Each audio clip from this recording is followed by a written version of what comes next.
It's another sellout from Roger Dean Stadium in Jupiter, Florida. Spring Training 2016. And these fans will get a look at Mike Leake. Leake has been sensational this far this spring. Our Toyota keys to the game? It's simple. Mike Leake getting accustomed to his new surroundings, new teammates, and keep on piling on those innings. The Toyota keys to the game. Baseball next.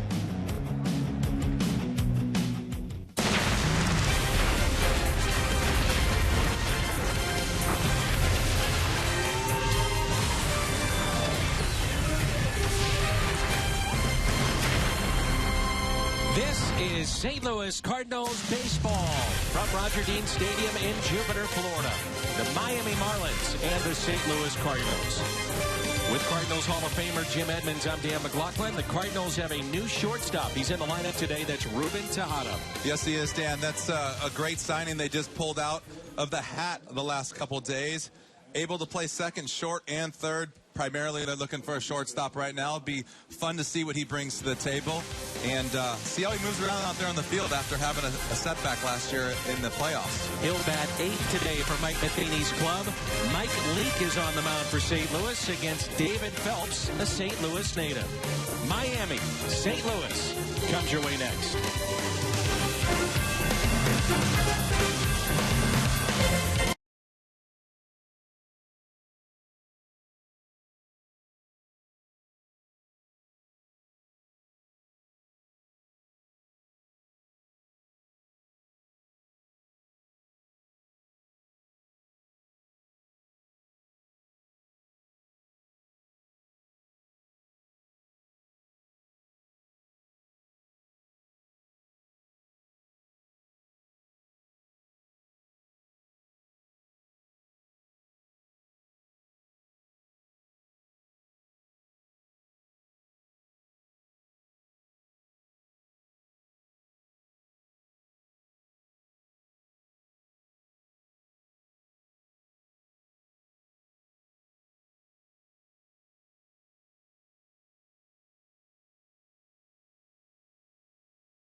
On Fox Sports Midwest is brought to you by Budweiser, by the Missouri Lottery. Every ticket you play gives back to schools across Missouri, so play it forward with the Missouri Lottery.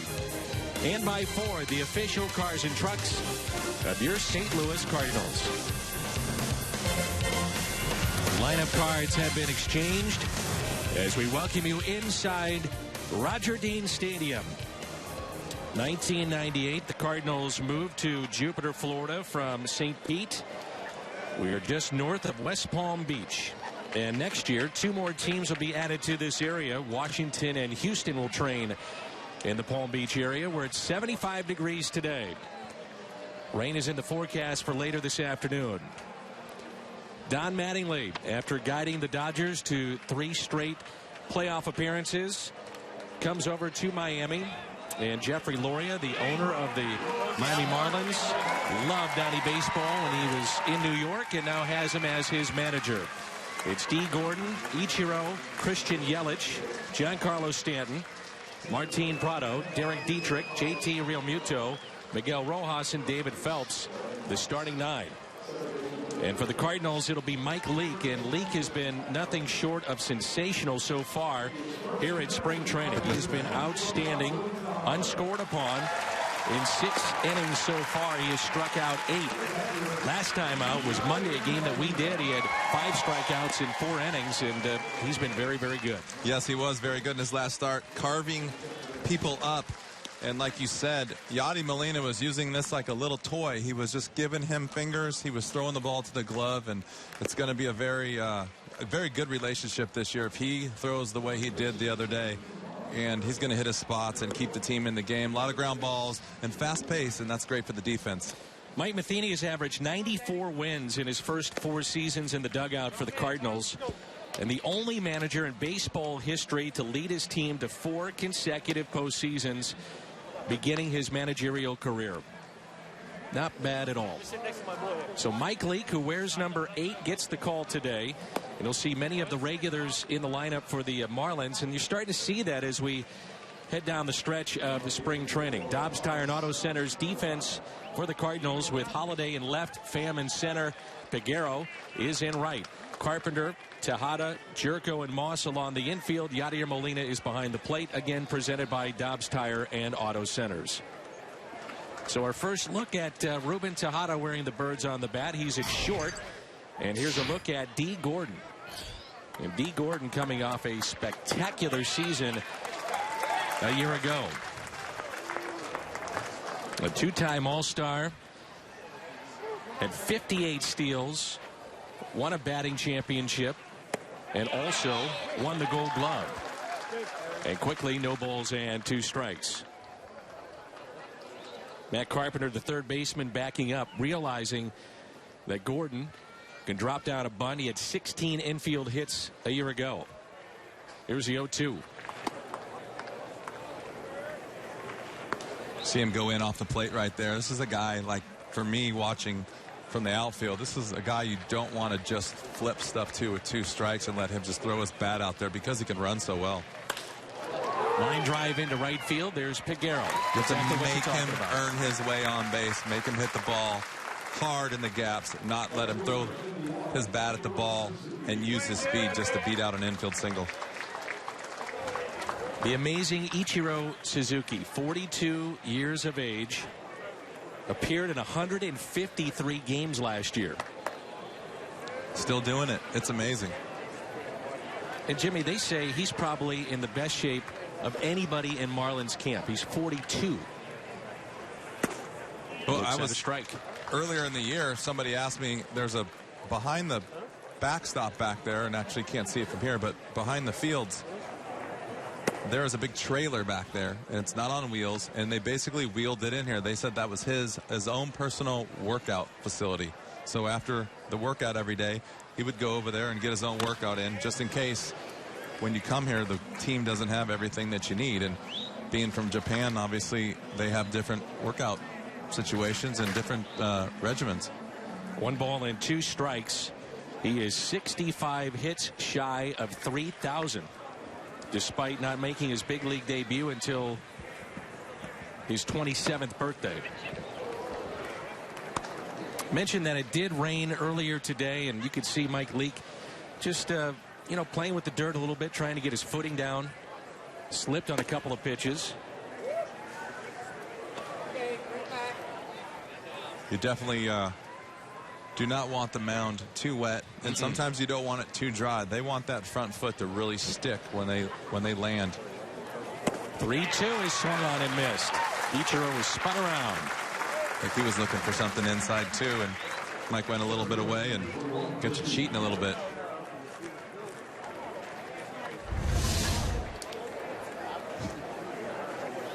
Nice sinker right there. Started on the plate and ran right off. I mean, like I said, that's the thing when you're on deck. You're watching the guy in front of you. They're the same type of hitters, and you're probably thinking, oh, he's going to come in with 2 strikes and away, change it up, and get you guessing.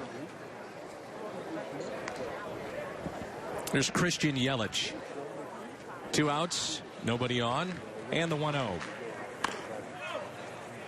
And you can see if you look around as the field's kind of panning around, you can see the different colors. The infield's darker. It's pretty wet. You can see the mound isn't as dark. There's not as much water on it, but you can definitely see the landing area is nice and dark. And there's a lot of clay and a lot of water buildup over time, especially with a lot of rain in the last 2 days. It just absolutely poured here for about 2 hours in the evening last night and then again this morning. That just missed on the inside corner, 3-1. But it's fun to watch Mike Leake pitch. I mean, we've seen him with Cincinnati, but now watching him up close, he truly is a pitch maker. There's a base hit into right for Christian Yelich.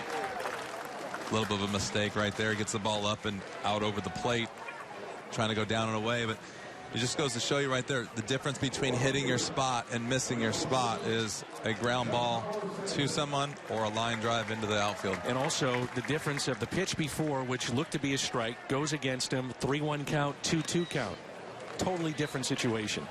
Yeah, that's something I think as a hitter and a pitcher, you don't want to give up strikes. You don't want to give up balls and strikes on either side, and it can throw you. It can throw the at bat completely the other way. Here's Stanton. Does not have a home run this spring. 45. Hitting .222, does not have an RBI either. Remember, it was Mike Fiers that hit Stanton in the face a year and a half ago. So against right-handers, he wears that protective mask that comes across the face. Lefties, he will not. And it was an injury-prone season last year again. He broke his left hamate bone in late June. At the time of the injury, led the majors in home runs and RBIs. The 2-0 pitch. Hit out of play. What do you think Barry Bonds could do for a guy like this? I mean, strong, big. Barry was so under control over his career hitting. Be great. I mean, just be able to listen to the conversations between these two guys. Obviously, left-handed, right-handed, a little different. Stan's got a bigger swing, but mentality of just the hitter. I would think just the idea of thinking through the at-bat. Barry was incredible at just taking what was given. Waiting and waiting and waiting. Didn't see him expand his zone. He was willing to take a walk, but if he did get that one pitch, he's going to get hit hard. And that's the thing I think with Stanton. He's so big and strong that he can wait and wait and wait for a ball up in the zone. Because he can hit the center, and there's fans. Because he can hit the ball out to right field, center field, and left field, and it's just a huge advantage to have that much power. Cardinals coming up in the bottom of the first with Carpenter, Pham, and Holiday due up for St. Louis.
strand runner in the top of the first. Cardinals coming up.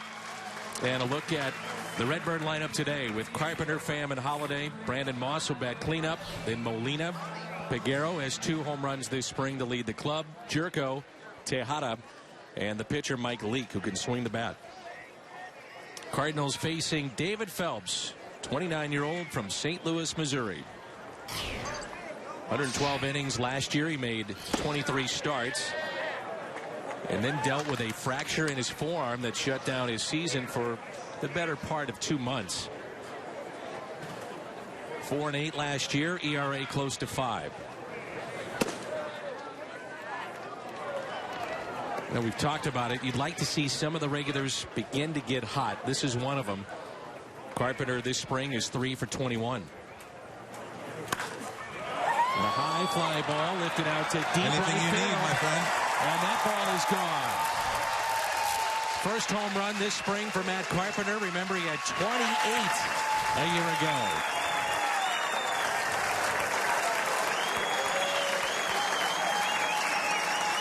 You can see right there why this is the big leagues. First pitch inside, second pitch inside, third pitch inside, home run. You just can't keep throwing the ball in the same spot for an entire at bat. I think that's the first home run we've seen to right field at a home. It is. Everything else has been with the wind blowing out to left. And now today the wind may be blowing out a little bit to right.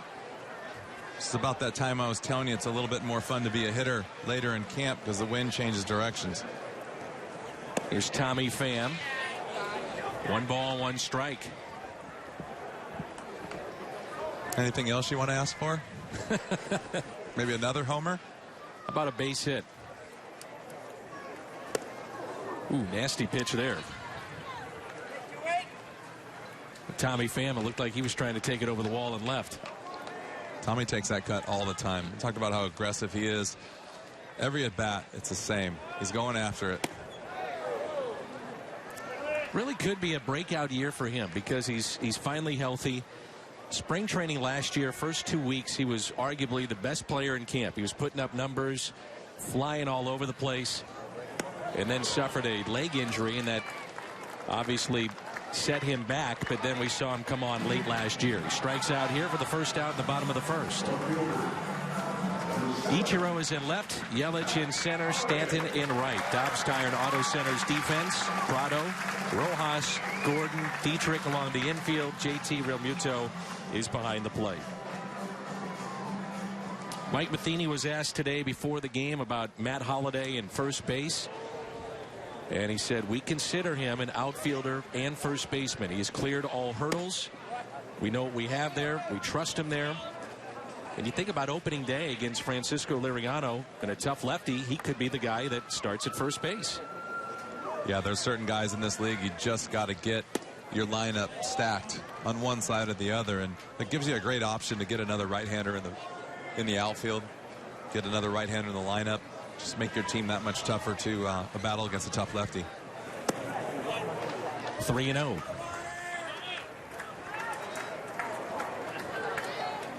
I say with David Phelps, big sinker, good slider. See that sinker an awful lot, especially to the lefties. As Holiday was swinging on 3-0, pops it up. Right field. There's Stanton. 2 down. I like that right there, 3-0.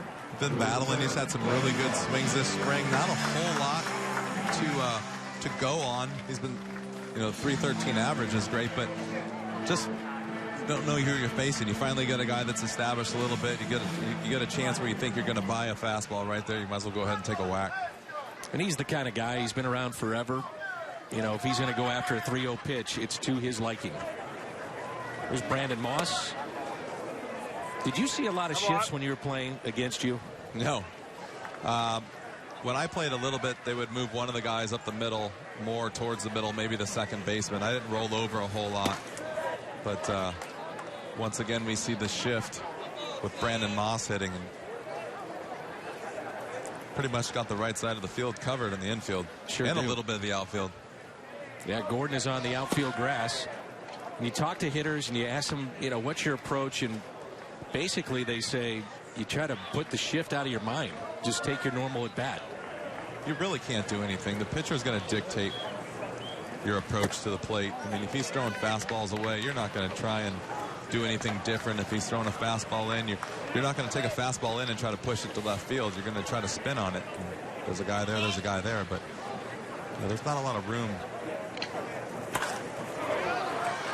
Foul. Not a lot of room to make adjustments in your swing when you have a 1/10 of a second to react to whatever pitch is coming in. 2-2 the count with 2 outs. Nobody on, and a 1-run St. Louis lead here at Roger Dean Stadium. Moss does have a home run this spring and 5 RBIs.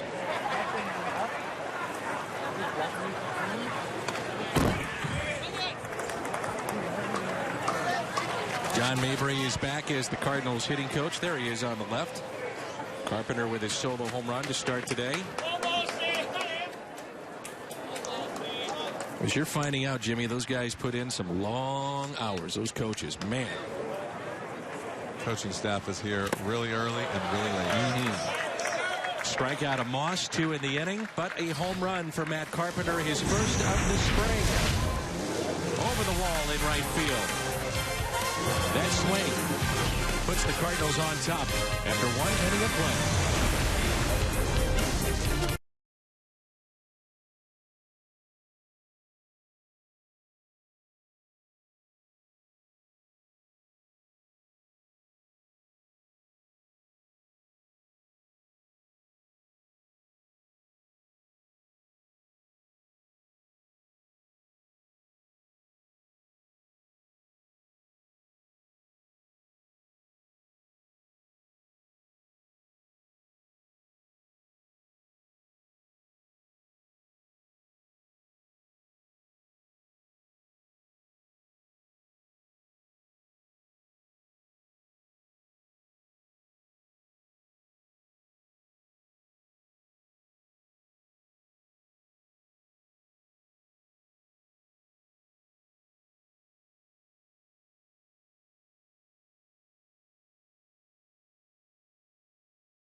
Stadium, Spring Training 2016 on Fox Sports Midwest, along with Jim Edmonds, 8-time Gold Glover. I'm Dan McLaughlin, and it's 1-0 in favor of the Cardinals. Mike Leake back to work here in inning number 2.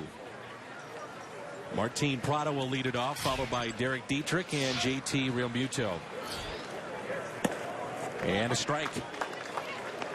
We talked about it the other day. You being a great defender. And if you want to play good defense, it's advantageous, it seems like, to have a guy that works quickly. Here's Tejada. Charges. Low throw. Hit by Moss.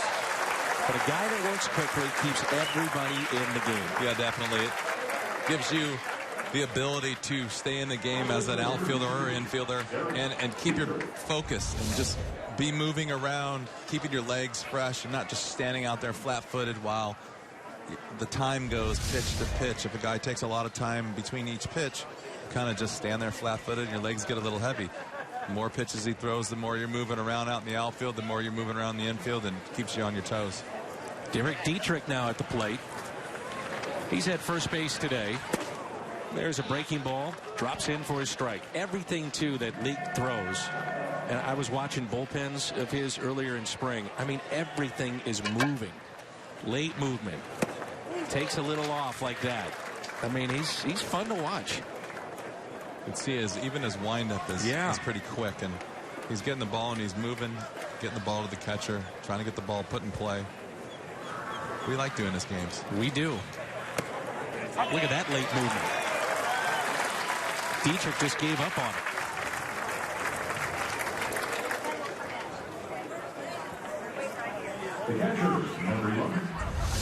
See right here, he just gets the ball, gets comfortable, and gets rid of it. Nice balance.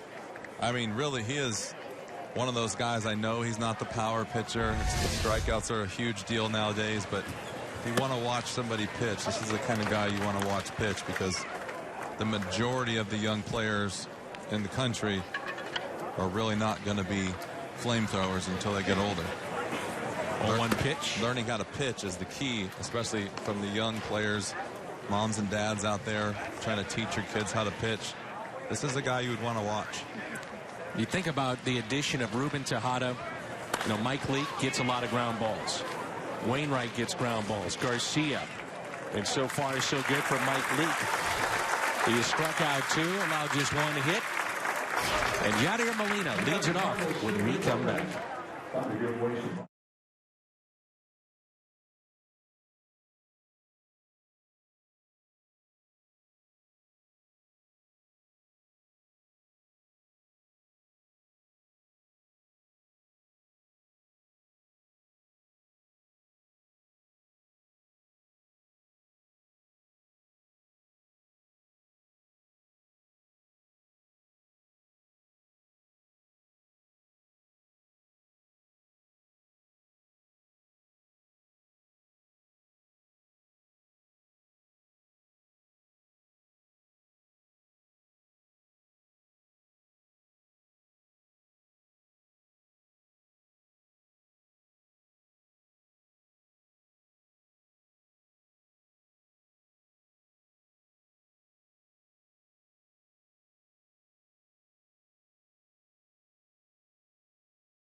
On Fox Sports Midwest tomorrow afternoon, the Cardinals face the Red Sox.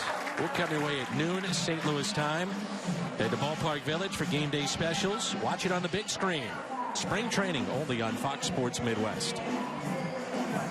It'd be interesting to see the Red Sox with maybe a Dustin Pedroia or David Ortiz if they wind up bringing them over here, because today is the first of 3 games that they have on this side of the state. So at this point in spring training, no matter if it's a long bus ride or not, you've got to get your work in. They're in Port St. Lucie today as Molina grounds it to short. And that's the first out. And then they'll have back-to-back games here at Roger Dean Stadium. So we'll see if we get our final look at David Ortiz tomorrow. We better believe that they're going to be playing at least one of those games, if not 2 out of the 3, because it's that time. It's, 2 weeks left. We were talking about the other day how as you get later into spring, you got to figure out how to play back-to-back days, and then it's got to be 3 days in a row, and then it becomes 4 days in a row. So you don't really go much further than that, but you can bet that right about now guys are playing 2 out of 3. There's Carlos Peguero. He homered yesterday against Boston, 2 this spring. We've talked about it. He's got major league experience, big guy, 6'5", 250 pounds, but really runs well. Yeah, he got down the line the other day. Big guy. Reminds me of Ryan Howard, the way he holds the bat. But ran down the line so well the other day. I think he surprised a lot of people. Come on, David, baby.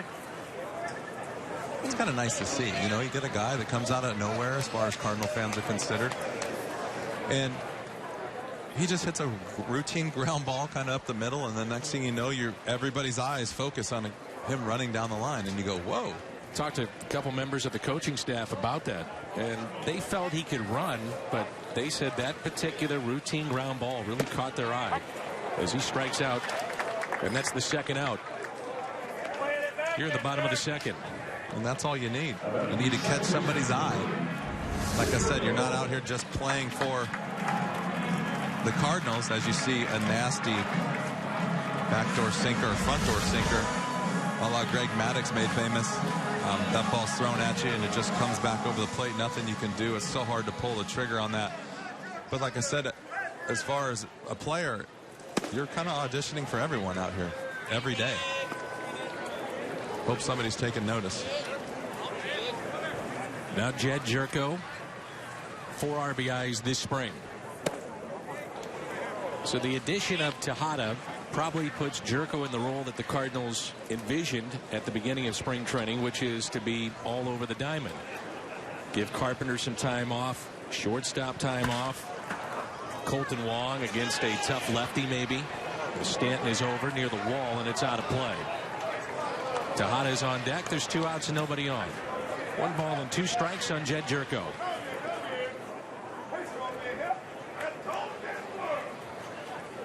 Jerko is 27 from Morgantown, West Virginia.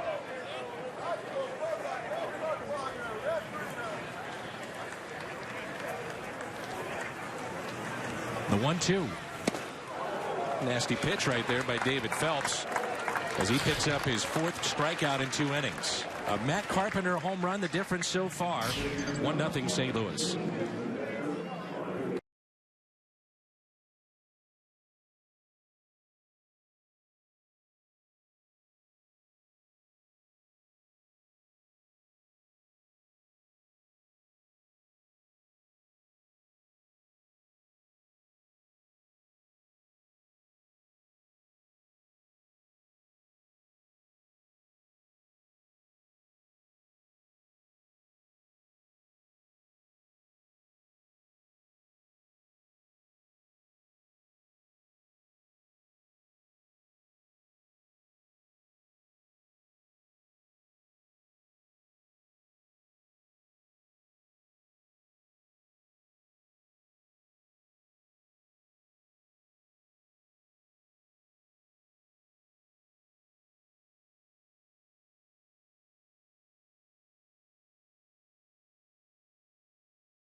Cardinals spring training baseball is live with MLB.com at-bat app. Stay connected all spring. Radio broadcasts, video highlights, games, and more.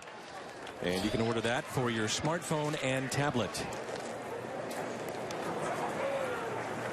Here's Miguel Rojas, backup infielder. Lines it into right center. Pham diving for it. Comes up short. Peguero backing up. And they hold Rojas to a single. You can see right there, we talk so much about defense, obviously. How close one step can be from making a great play. Ball's hit right here. And it just gets a late jump. Not a late jump, but just not a running jump. Good jump, and just one step from being right where he needs to be and making a spectacular play. It's so important to get that jump. Now it's Phelps. Going to ask him to bunt.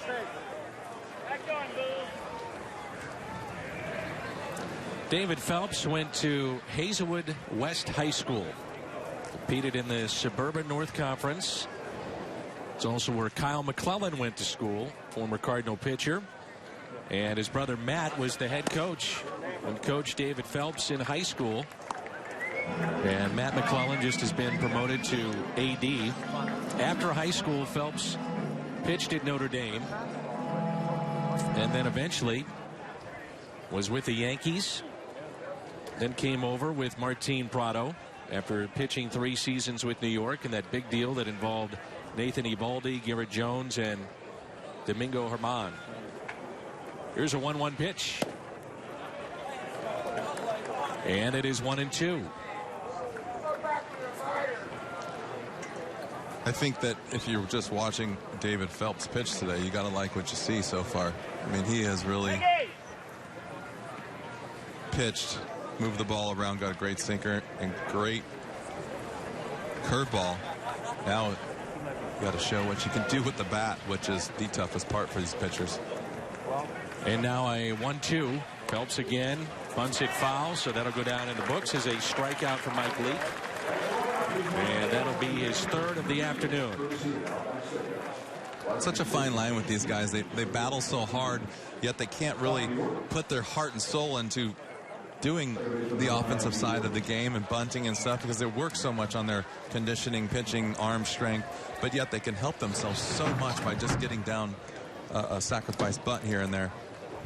That has to be frustrating for him, and he's been a starter before. They're talking about him being a swing guy in the rotation this year. And now we're back to the top of the lineup, and D. Gordon, who lined out to right his first time up. An incredible year for D. Gordon a season ago. Historic. 333, 205 hits, 58 steals. The first to do that since Jackie Robinson in 1949. The first infielder to win the Gold Glove, batting title, and stolen base crown. I mean, it's a historic year. Any way you want to look at it, some believe it was the best year in the history of the Marlins by any individual player. What's crazy is a guy like this, or even other guys that are really good and well-rounded on defense especially, they have to have a great offensive year to get the recognition to get a Gold Glove. Sure. It shouldn't work like that, and that actually happened to me when I was with the Angels. I think it took a really big year offensively for people to notice that you can play defense, and other than that, you're just out there playing. I just wonder if things have changed a little bit because of the metrics of how the game is looked at. Defense, more of a premium is put on that. You would hope. Well, it's definitely changed since '93 because more games are on TV. Sure. There wasn't too many games on TV back in those days. Not like today. 1 ball, 1 strike on D. Gordon. His dad, Tom Gordon, of course, pitched 21 years in the big leagues, and he was originally drafted as a shortstop by Kansas City and then converted to a nasty pitcher. One of the best nicknames of all times. Flash Gordon. Back to Leake. Out at second. Double play. Oh. The athleticism of Mike Leake. The turn by Tejada. And they get arguably the fastest man in the game with a double play. 1-6-3.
0-0 as we move to the bottom of the third. And let's take a look at the double play started by Mike Leake. Well, I like this is you see the ball back to him, but he has to get out of the way. He makes a perfect throw falling off towards first base. You know, they teach you to step and throw. But when you're a great athlete, you don't have to do that stuff. You can see right here, he's off balance, feet are set. Great play. Just smooth, easy, everything in one motion. And not afraid to throw the ball off balance is what I love. Really good athlete, can swing the bat. He's one of the top hitting pitchers in all of baseball. They say he fields his position as well as anybody. It'll be a nice addition for the next 5 years. Here's the newest addition for the Cardinals, Ruben Tejada. Rounds it to third. That's a fair ball. The stretch at first, and there's one away.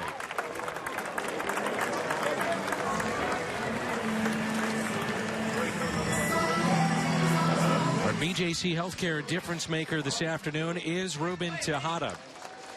And a look at his numbers with the Mets.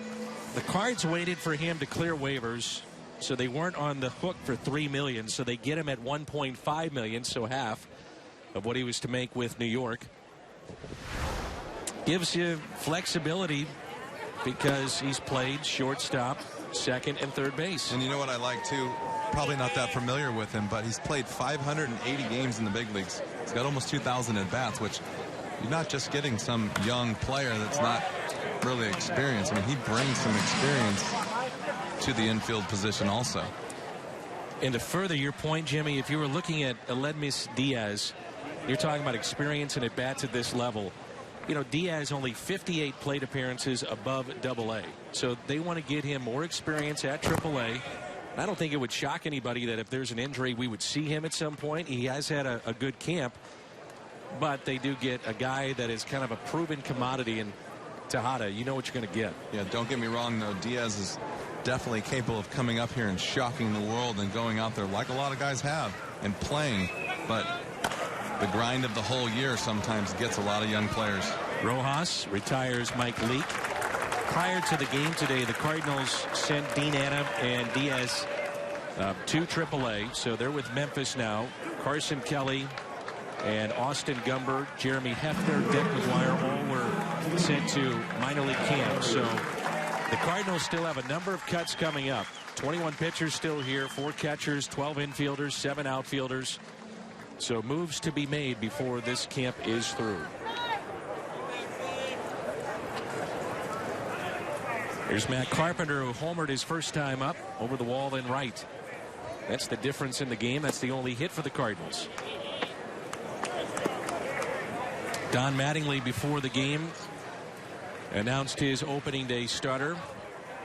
Wai-Yin Chin, who they signed from Baltimore, as Carpenter hits it down the right field line. That's a fair ball. And Carpenter with his second double this spring. He's 2 for 2. Like I said, you ask and you shall receive, huh? Kind of hope some of the regulars will start getting hot. Well, you don't want them to get this hot this early, but that's a great start right there.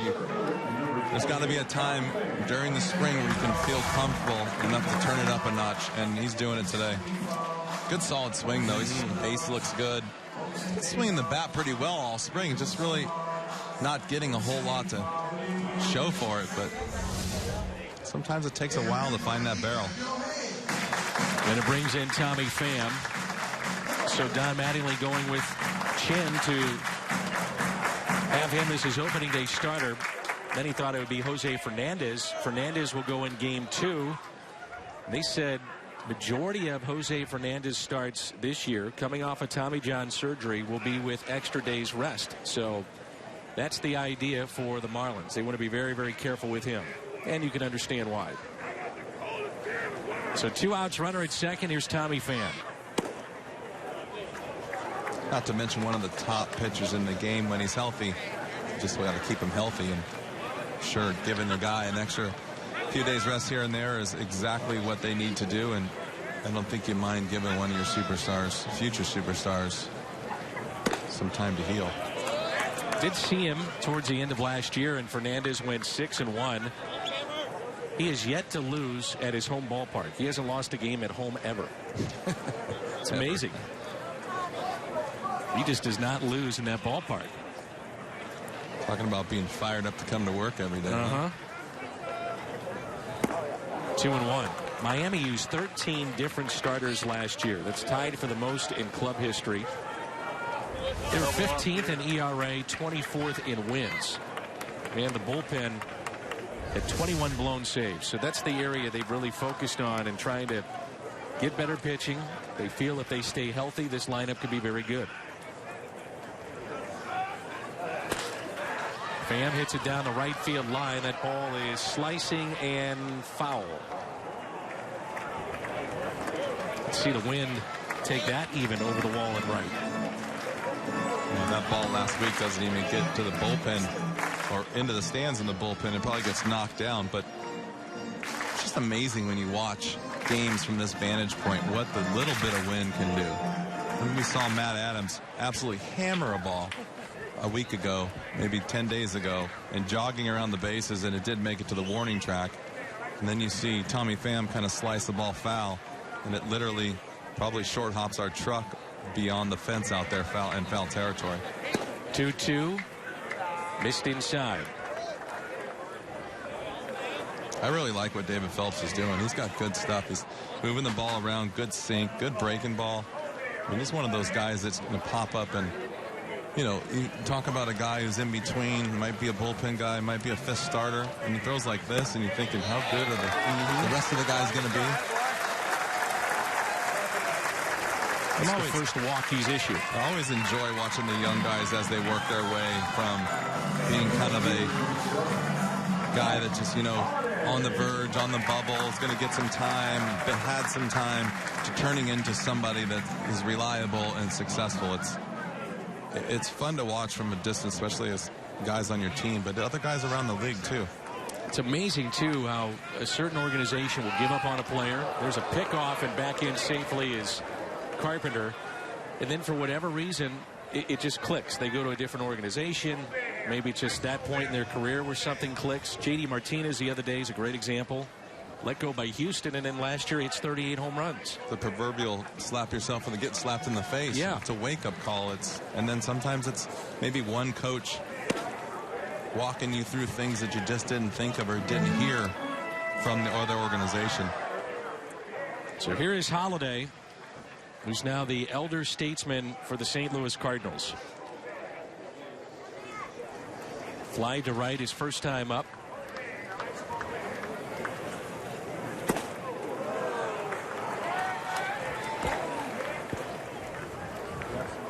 I think even a perfect example, a guy like Barry Bonds, there you go, sitting next to one of your ace pitchers. I mean, there's so much to learn, even on the pitching end of that. I mean, how do you not sit there and find out what he was looking for and why? There's nobody better to talk to than that right there. Yeah. All right, remember at our conference, this I guess about a month ago, Larry Baer was talking about Bonds, and Larry has been associated with the Giants forever, it seems like, but he said Bonds was sitting in the seats and then told a player exactly how he was going to be pitched in that at bat. You know, he said, this is how you're going to get thrown to. Look for this. And sure enough, it happened in back-to-back at-bats in which he said, this is what you need to be looking at. So, you know, you can say what you want about Barry Bonds and all the things that he went through as a player, but in terms of the mental side and understanding the game and how certain guys are going to be pitched to, you don't think he knows? Of course he does. Quick story. He was sitting right next to our dugout in the 2004 World Series, and I was struggling. I was 1 for 8 or 9, ended up being 1 for 11. He said, you're pulling off everything. Go out there and try to hit a line drive to left field or to the third baseman. And I went the next inning and I actually lined out to third base. He said, you're going to be good now, like that quick. And that was it. And that was it. And unfortunately, that was our last game of the year, right? The 4. But I mean, he's watching the game, you know, and he's yelling at me from the stands, and he's like, you're pulling off everything. Try to hit the ball the other way. And so sometimes it's all it takes, you know. Everyone else is afraid to talk to you or getting caught up in the World Series, and he's just sitting there as a fan, but still watching the game as a student of the game. 762 home runs, 7 MVPs for Barry Bonds.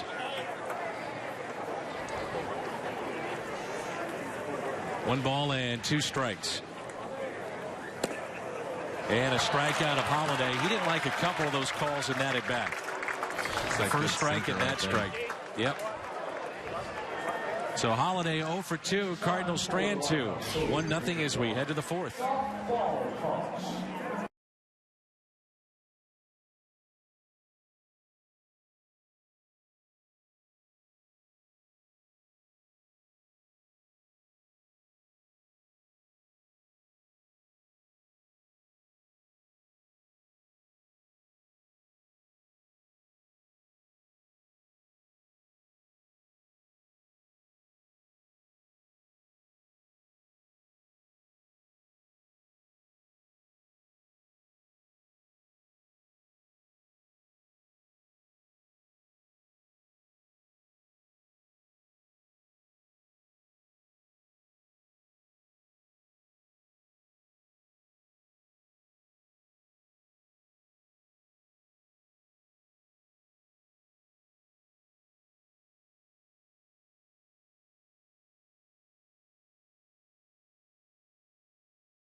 Ichiro. Looks like it did. He just does he not know? That's not the reaction I'm looking for to help me out. I need to see that reaction. I need to see him hit the deck. Yeah. Or grab your toe or something. At least pretend like it hit you. Exactly. Sell it. Got the front toe. Maybe he wanted to hit. Well, we've seen that before too. You better be confident if you can stand back there and want to hit after you've gotten hit by a pitch. So Ichiro is aboard, and it brings in Christian Yelich. Single to right, first time up. Cardinals have turned a double play today. Come on, Yelich, come on, babe.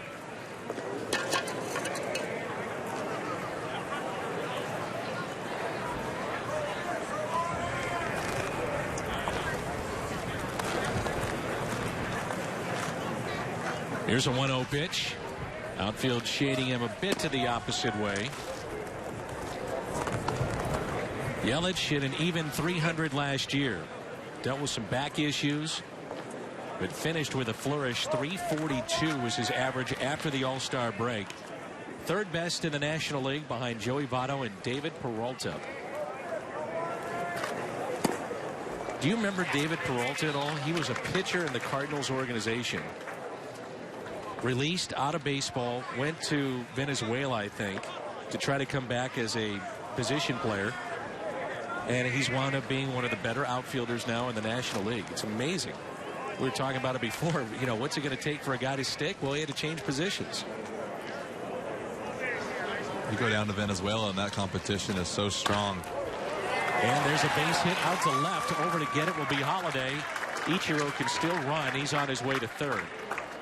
Runners at the corners and nobody out. Playing down there really turned my game around. Did it really? Well, you're down there with guys, you know, these Latin guys go down and they play because their hometown kind of puts a little pressure on them. So they're down there, even if it's only for a month or, you know, 5 weeks, whatever it is. And you're playing against a lot of big league players down there and a lot of guys that are big league caliber that don't necessarily make it that long up here. And they go down there and they play, and that's their jobs down there. They take it serious. It's a pretty intense situation, and you need to adapt to a better brand of baseball in a hurry if you're coming from minor leagues, which I was coming from Double-A. And now it's Stanton. Rounds into a double play. A run will score out at second. On the first double play, the second turn by the Cardinals. Ichiro does score. And it's a 1-1 game. You see what a quick turn to Holly. Yes. Gave Jerko a feed. I mean, it was as smooth and quick as you can do it. Gets the ball in his glove and out as fast as you can. I mean, that's as easy and effortless as you can ask for as a shortstop. Now it's Martin Prado. Rounded to short his first time up. He was also part of that Nathan Eovaldi, David Phelps deal with the Yankees. 10-year vet. They consider him the ultimate pro. Play the outfield, can play the infield. Last year he had 288. Sprained his shoulder in the middle of the season. He missed a month. He's had a really nice career. 291 career hitter. That late movement again. And look at Leake. Off the mound and throws wrong.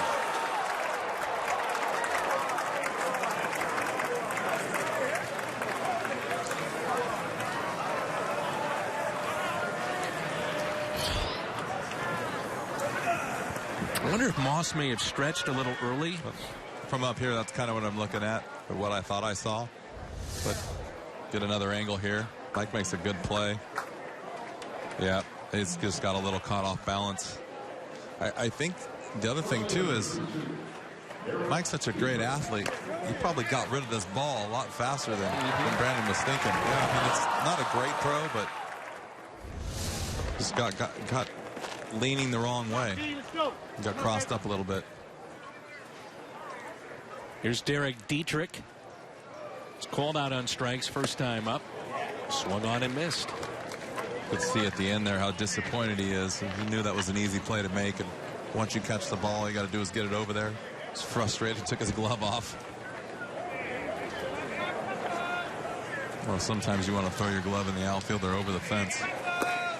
Had the chance to visit briefly with Mike before the game today, and he said he's starting to get more comfortable here in St. Louis with his teammates. You know, understanding the lay of the land a little bit and who the leaders are and what you do here with the Cardinals. Yeah, I was going to say, even the lay of the land is funny because you can get lost in that locker room first couple weeks. It's spun around. You can't find the training room. Don't know where the manager's office is. It looks very simple when you walk through there, but when you're in a hurry and you're a little timid of where you're supposed to be, it's not as easy as it looks. And like you said, finding out who you can go to, who can talk and who can't, and kind of people you can approach when they're pitching and when they're playing and who you can't. I mean, it's just sometimes it's very temperamental in that clubhouse. And that's with any clubhouse. I mean, you made the transition to St. Louis, and I'm sure for you it's just, number one, you're traded, and you were traded from the team that you grew up cheering for in the Angels, and a team that originally drafted you. I mean, the shock of that, and then trying to come to a new organization. Well, I got lucky. I got traded to a team that was very comfortable in their situation. That wasn't a whole lot of younger players fighting for jobs. A lot of veterans we spoke of earlier this spring with Sean Dunston and Eric Davis and Thomas Howard. You had McGuire and J.D. Drew. I think really the only thing I had to do was come. I think J.D. got maybe pushed from center to right. Was the only touchy situation. But everybody else was pretty just regular players out there just getting their work in. I don't know where that pitch was, but it made it super easy for me. And, you know, you come this team, you see a lot of young guys, a lot of guys moving around. And so a little tougher transition for Mike Leake than I had. So the air and now a walk, and it looked to be strike three, but called low.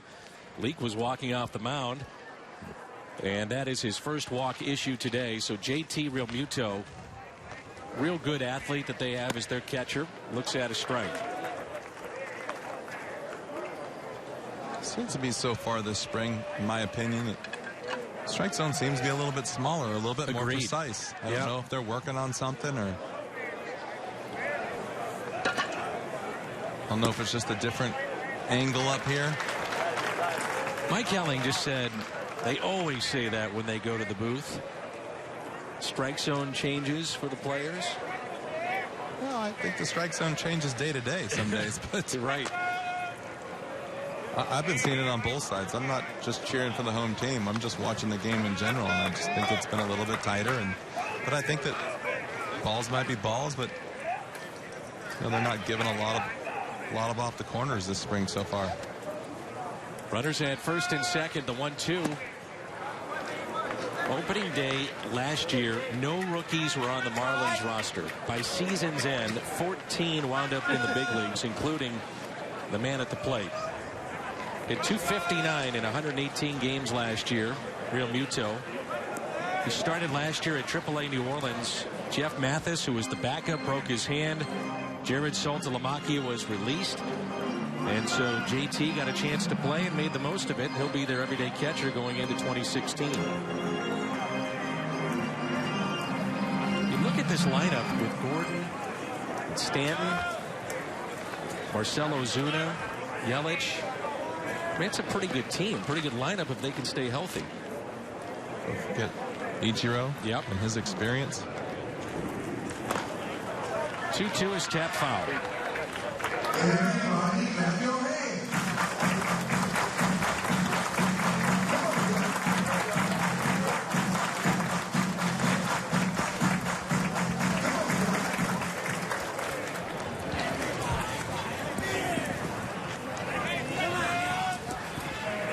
The 2-2. And a call, third strike. So that time he gets the call. 4 strikeouts for Mike Leake.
Our score in the bottom of the 4th is 1-1, Marlins and Cardinals. A reminder that opening day, the opener of the season, will be on Fox Sports Midwest. The Cardinals and the Pirates. It'll be Wainwright against Liriano.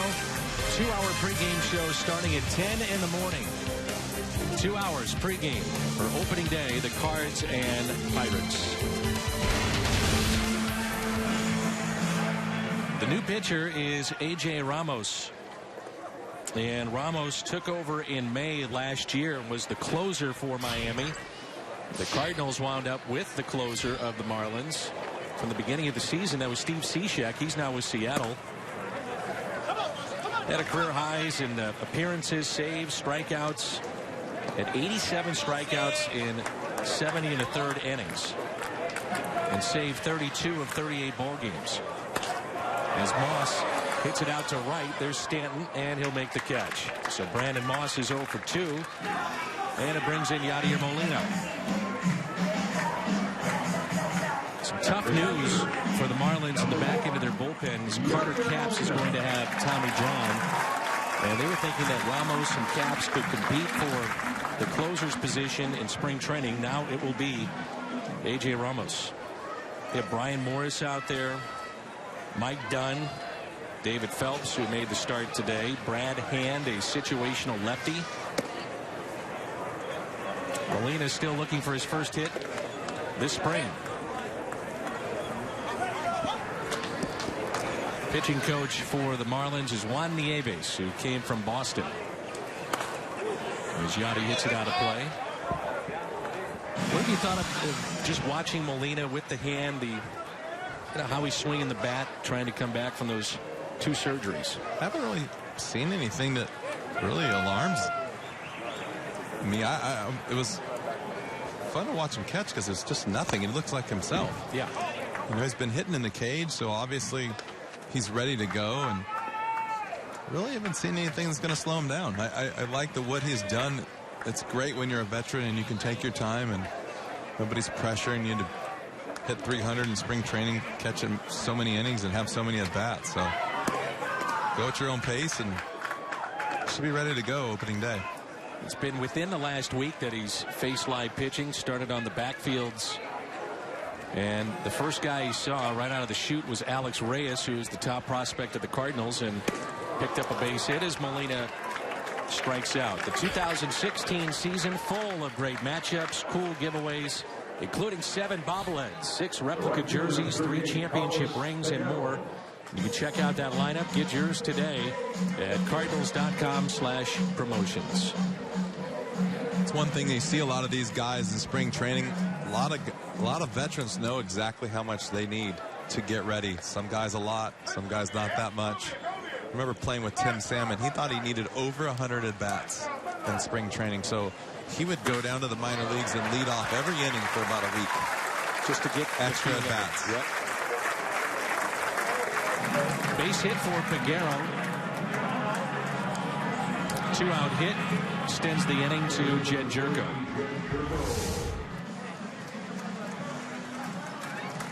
Fastball up in the zone, takes a big hack. That's that pitch I've been telling you that gets called a ball. You know, the catcher catches the ball face high, and they call that a ball. I'm swinging at that if I'm hitting. See where it happens. You get a nice pitch up in the zone to whack at. They always say lefties like it down and in. I never really thought that was the case with you. No, I liked it up. Yeah. I think of the home run in Game 6 of the NLCS of 2004. That pitch was up and then hammered.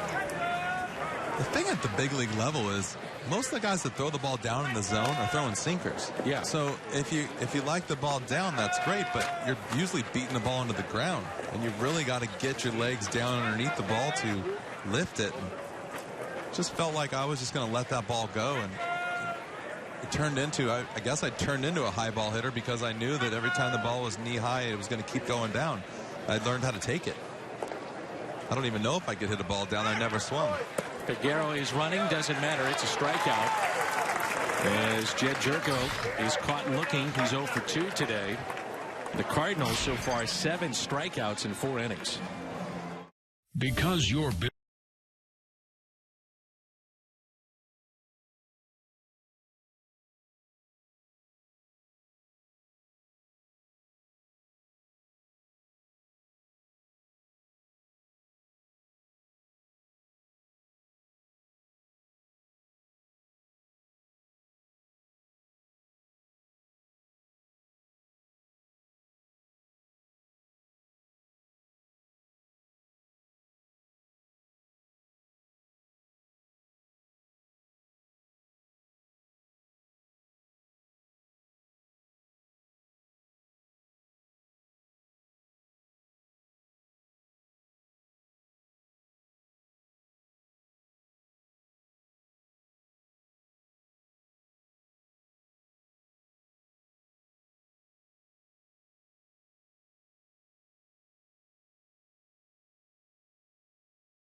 Busch Stadium's 10-year anniversary through the pages of the new Post-Dispatch book, Busch Stadium, A Decade of Excellence.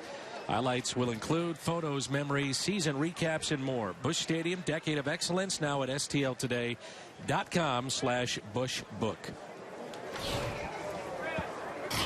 Let's see how far that Mike Leake will go in this game as we move to the 5th. That'll help. Ground ball to Tejada. First man retired. That's Miguel Rojas. 1 pitch, 1 out.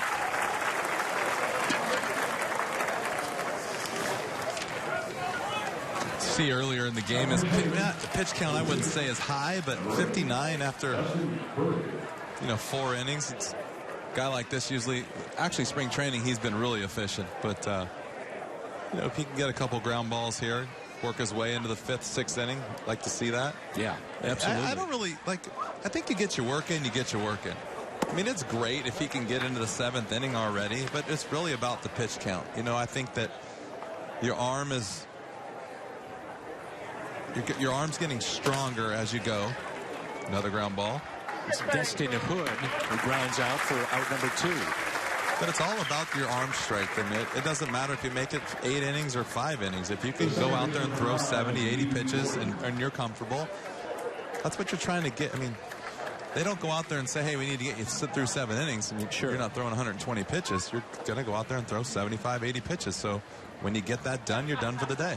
That's what the Cardinals will do tomorrow. Jaime Garcia was scheduled to make the start, and they're going to have him throw on the backfields. He said he wanted to work on some various things, so he's going to pitch in some simulated games on the backfields tomorrow, and Marco Gonzalez will get the start. We'll have that game for you at noon against the Red Sox.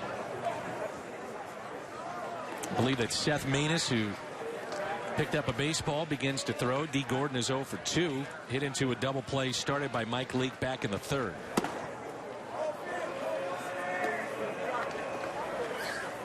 I hope the parents of Mike Leake are watching today, Chris and Sarah. You want them to hear how well you're talking about their son? I do. First time I ever met Mike Leake, I said, how you doing, Mike? I'm Dan. He said, I know who you are. I watch you. I said, uh-oh. If I offended you at all? He goes, no, you're good to me. I like that. Not yet. Not yet, I said. That's exactly what I said. There's a base hit into right.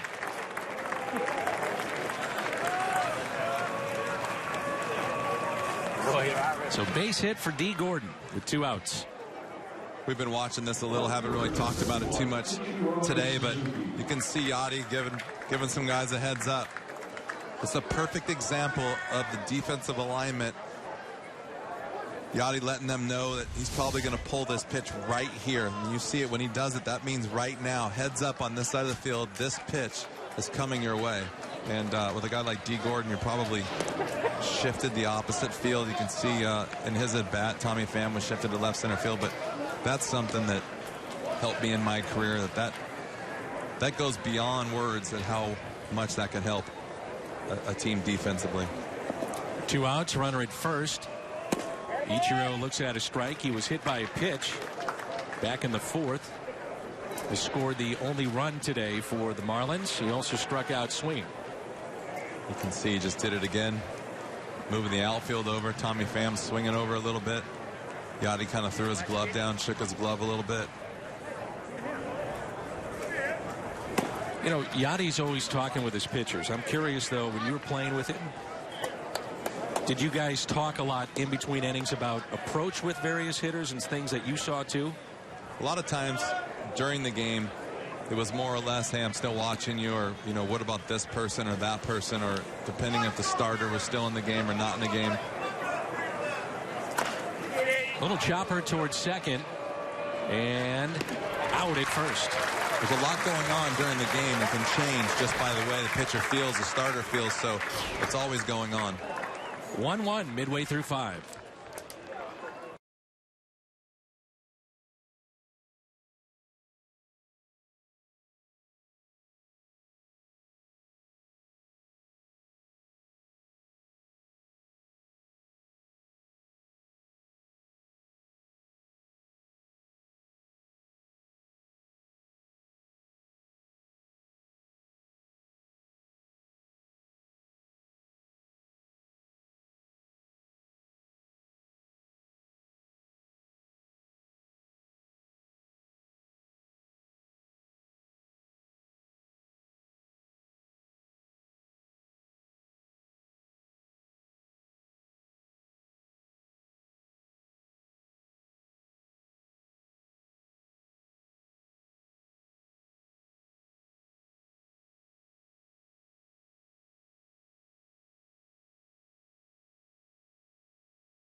1-1 Marlins and Cardinals. They're at the bottom of 5. Dogs on the grill. No rain yet. Warm weather down here in Jupiter, Florida. Turned out to be a nice day. Yep. Little rain this morning. Talked to Randall Gritchick this morning. I said, did you guys get some work on the field because of the rain? You know, and he said, yeah, the big field's perfect. They were out here early.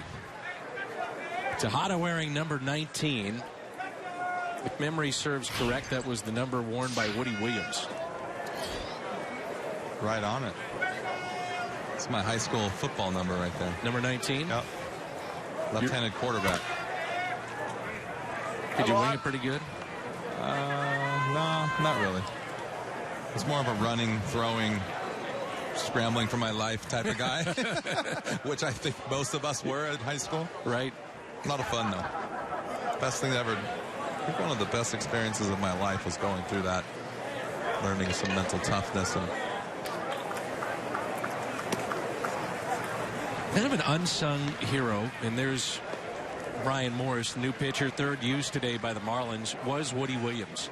I mean, and just the leadership that he provided. I don't know if we talk enough about him in that era of Cardinals baseball. I don't think we do, not at all. You know, Darryl Kyle obviously comes to mind, yourself, Albert Pujols, Molina, you know, some of the bigger names, Chris Carpenter, but Woody Williams had a special effect on those teams that really it's still felt today from the pitching staff and how Adam Wainwright goes through his business. He was like having a dad. I mean, he really was. These guys, these younger guys, he just, and not for his age, he was one of those guys that took the time to teach. And I think it was either him or DK that started that whole.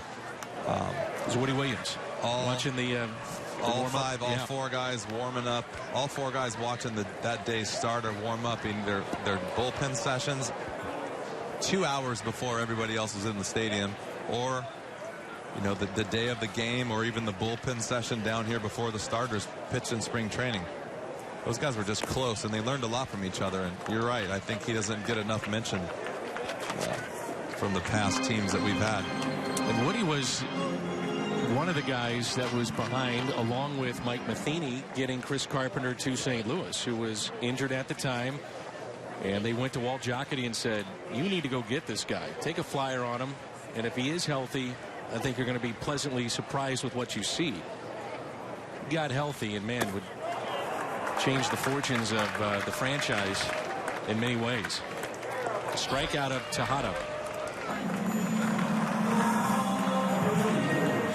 Yeah, those guys played together up in Toronto, and even Mike, I think, was the catcher there maybe the year before he got here. And it's just amazing how they put those teams together from 98 to 2003 and 4. Just seemed like with Walt and even Mo now, they really listen to what the players have to say. And nobody, you know a lot when you're on that field when you play against these guys day in and day out. And then also when you play with your ex-teammates, you know, coming over from Toronto, those guys knew that guy in the clubhouse there was a warrior. And so he's hurt, and we don't know anything about Chris Carpenter in St. Louis because he's not pitching every day and he's north of the border. And look what happened just from listening to a couple of guys in the locker room. Here's Greg Garcia, the pinch hitter for Mike Leake. I think Walt Jocketty did that as good as anybody I've ever been around. Get a phone call in the middle of the winter, and he would ask you, I got this guy, and this guy. What do you think about these three guys? And then you would have a little conversation, and he would want to know from the playing standpoint of which guy I didn't want to play against, or I had, you know, respected more. Didn't matter about his numbers. He would say, this guy's 15-5, and this guy's 12-12. And I would say the guy's 12-12 is a better player, pitcher. His team isn't as good. And he should be 15-5 or 18-5. And he took that to heart and went after guys like that. 2-1 pitch. And a ground ball base hit into right. I think the other thing, too, Jimmy, is that with Mo and at the time with Walt, if they were looking at acquiring a player, not only would they, you know, look at the numbers and ask you those kind of things, but they'd also say, what kind of human being are we getting that we're going to put in our culture? You know, is this guy going to be a fit? Will they fit? This perfect word, you just said it. Is he going to fit in this organization? And that's like I said, I think that says a lot about your boss if he comes to a guy and asks, is this the kind of guy you want on your team? And it gives you that feeling like, hey, they really care what we think about. Here's Matt Carpenter. He's 2 for 2. First pitch is hit out of play.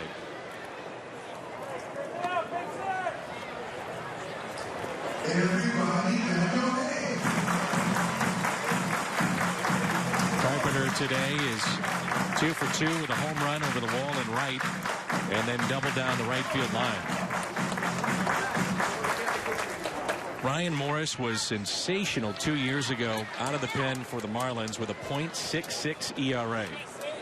Last year, rough start to the season, then finished with an ERA under 3 in his final 41 games. And that's hit out of play again as Ichiro gives chase. Matt Carpenter starting to swing the bat as you asked for today, Danny. Leadoff home run here. Hit that ball a ton. We didn't see where it landed, but then get out in front of another fastball. It feels like he's dialing it up a notch today. Found the barrel twice today. Like I said, you can have some good swings. Like talked about Matt Holliday, always having some good swings this spring, but finding that barrel is like the last piece of the puzzle. And today so far for Matt, found the barrel twice. Short lead at first by Garcia, and the 0-2. Find it interesting sometimes with veterans when you talk to them, they say, I'm actually working on trying to hit with, let's say, a 2-strike approach or a 2-strike count, where regular season they get a pitch to hit early in a count, they'll go for it, but they'll let one go by in spring training for timing issues, but also to get into a 2-strike approach. It's so hard to do. Easy to say. When you get in that batter's box, everything changes. And for that reason right there, feeling really good at the plate. And as soon as you get 2 strikes, you get a nasty pitch. You don't get a second chance for it. But I always admired guys that could say they were going to go work on something and actually worked on something, because I couldn't do it. I worked on trying to get ready for opening day, however it took. Well, if that's movement. Yeah, whatever. That's a slider or split or tight slider, but straight down.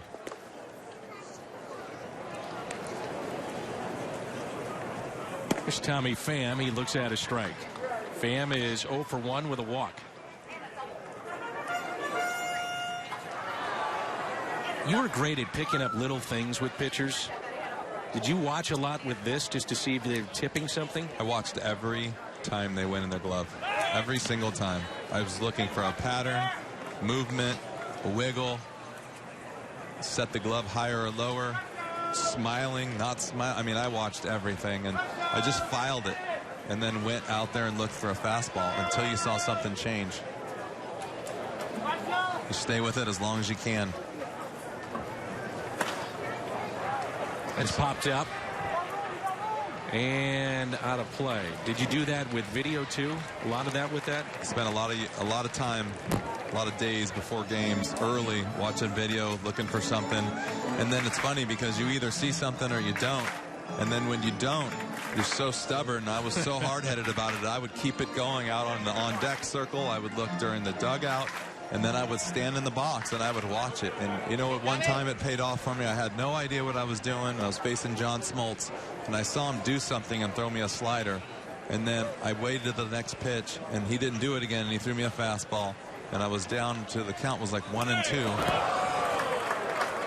And I saw the same thing again, and I looked for a slider, got it, and hit a double off the wall. So just that being stubborn with it helped me so much. And like I said, Eduardo Perez was so good at it and taught me back in AA and AAA because he learned it from his father. Helped my career so much. Pitchers go to you a lot, the guys on your own team, and say, am I tipping? Are you seeing something with me? They still do. There's a certain few guys on this team now that when I'm standing out there on the backfields with them, they're asking me to watch. Is that right? Yeah, so it's and it's nice. It's nice that they know that I paid attention enough, that the respect, even after all these years, they're still asking me to pay attention. Ground ball deep in the hole at short. Pham hustling, and he's aboard. And a run will score. That's Garcia. Pham on his way to second base. That's one thing Tommy Pham can do. He can get down the line.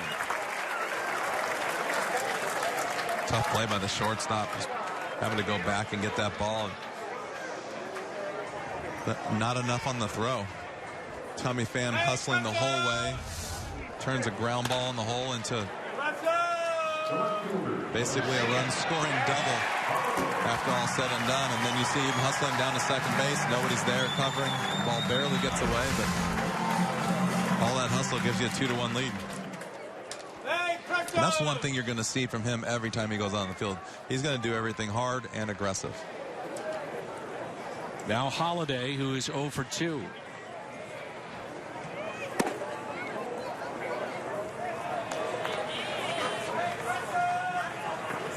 Didn't even recognize him when he came into camp this year. Standing in the back with this lumberjack look right here. Also, his body does look a little different, too. He's a little thinner, a little leaner, still humongous. Workout fanatic. Such a big person. Man, he's huge. I don't like standing next to him. Our kids played on the same baseball team for the last 3 years, and spent a lot of time watching the kids play. His family, kids running around, his wife's always at the games, and he comes to the games. I kind of just slide over a little bit further. This is like professional baseball player, retired professional baseball player. There's two different sized people. I was watching you the other day. You still get around just fine.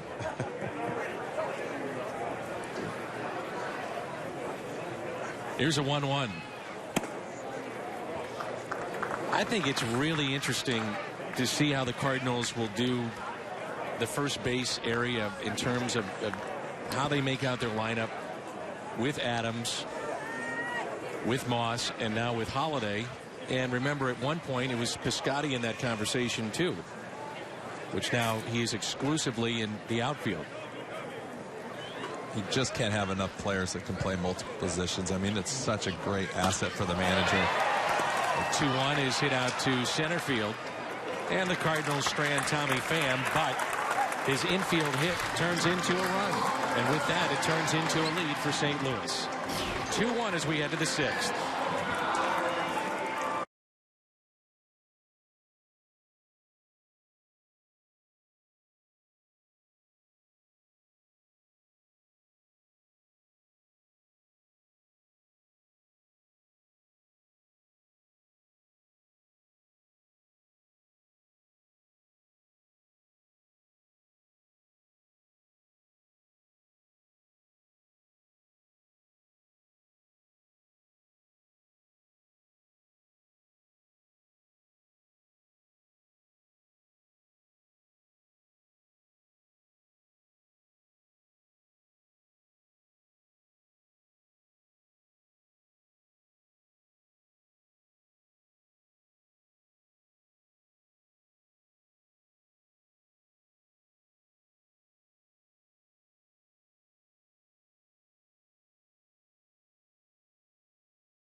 The law firm of Mozeliak, Gersh, and Franklin. They're from left to right. That's John Mozeliak, Michael Gersh, the assistant GM, and then Ryan Franklin there on the right. One of the best teammates ever, Ryan Franklin. I don't know where he got that green shirt from. Tell him that St. Patrick's Day's over with. Look at it, like perfect three opposite colors, like the whole spectrum of color right there. Then you know you got the Super Scout sitting there, is fully protected by a hat. I don't know who that is. You can't even see his face. Brian Franklin, Cardinals All-Star back in 2009. Great teammate. Great teammate. It's Christian Yelich. It's 2 for 2 today. And the new pitcher in for St. Louis is Seth Maness after 5 innings from Mike Leake. Just trying to dial it in before spring training is through. It's been an up and down at spring for Seth. Dealt with a sore arm for a little bit. As Yelich pops it up into shallow left field, and that ball will drop. So he's 3 for 3 today. Hazelbaker is your new left fielder. And the leadoff man here in the 6th is aboard. I let Frankie know that he was on TV. He said, "How do I look?" You're gonna I said, "You look green." You're going to have to explain to him your comments. So I'm sure he's got a golf shirt on there. It looks like Roger Clemens down there at the bottom. Did look like him. A little heavy, Roger Clemens. Tell you what, you're rough up here today. Yeah, I know. It's one of those days. Long commute to work today.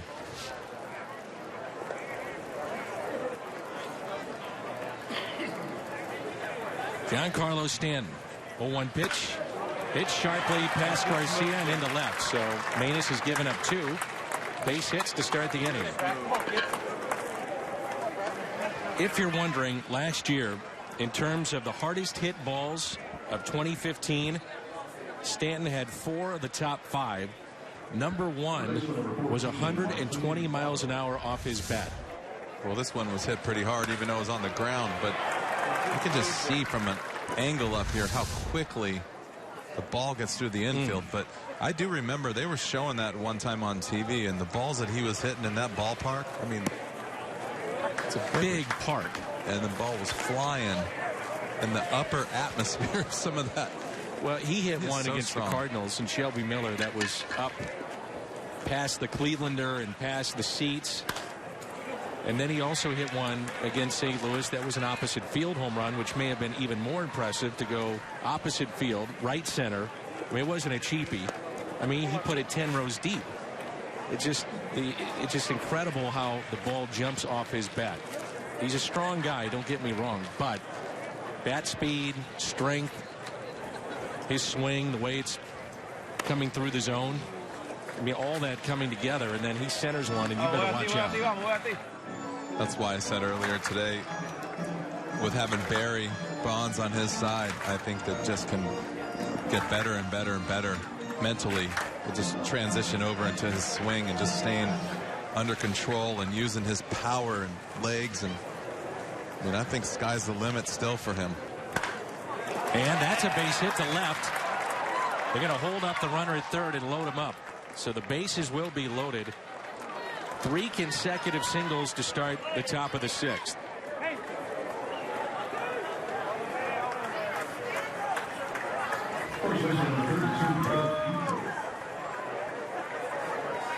And the batter will be Derek Dietrich with the bases loaded, nobody out. One of the great Houdini acts of last year was Seth Maness in Minnesota, game on the line, bases loaded, nobody out, and pitched out of trouble. Run did not score. He's done it plenty of times. Let's see if he can keep doing it here. They said he loves the competition. He thrives off these situations. So see if he can dial it up a notch right here in spring training. He's getting ground balls. That's another part of it, too. Cardinals with the corners in.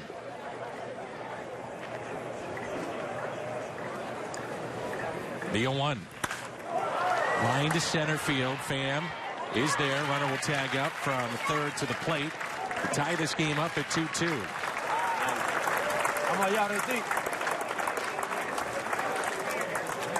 So Dietrich picks up the RBI, his 3rd of spring.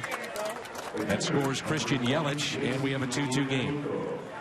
No, talk about the ground balls. I always thought, especially like a guy like Seth, but he's getting those ground balls time after time after time, and it's not like he's really out there tricking people. He just has good action. The ball gets down. He keeps the ball down in the strike zone. I mean, it's not like these hitters are going up there trying to guess what he's going to do. You know it's coming. He keeps doing it, and it's just, like you said, he thrives on that competition. He makes better pitches when he needs to. He continues, gets the ground ball, and gets out of innings. You get the bases loaded with nobody out, and you can get out of the inning with giving up 1 run. You've done your job. I mean, usually he's coming into a situation where the bases are loaded, nobody's out, or bases loaded, and so he's having to get his teammates out of the inning. But regardless of how you do it, getting by with just giving up 1 run in that situation is a huge positive. We saw him pitching later innings of games last year, and it looks like he'll go back to that more traditional role that he was at the first couple of years, coming in with a man on, get your double play, maybe pitches a 6th or 7th inning. I think this bullpen is going to have a big year. I mean, it's got a chance to be really good. Rosenthal, Walden, Manus, Broxton. You got O as well. Here's a double play. Garcia steps on the bag, so bases loaded, nobody out, and the Marlins only pick up a run. The double play, the 3rd turn by the Cardinals today. So it starts with Garcia. He'll step on the bag. Across the diamond it goes. 2-2 midway through 6. Bummer.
Season, including Holiday, Rosenthal, a special 2006 Final Out dual bobblehead and more. Get your tickets through a 5-game or 10-game pack or as an individual ticket, on sale now at Cardinals.com. Craig Breslow, the new pitcher, trying to find a spot in the bullpen for the Marlins. Jonathan Rodriguez will be the hitter.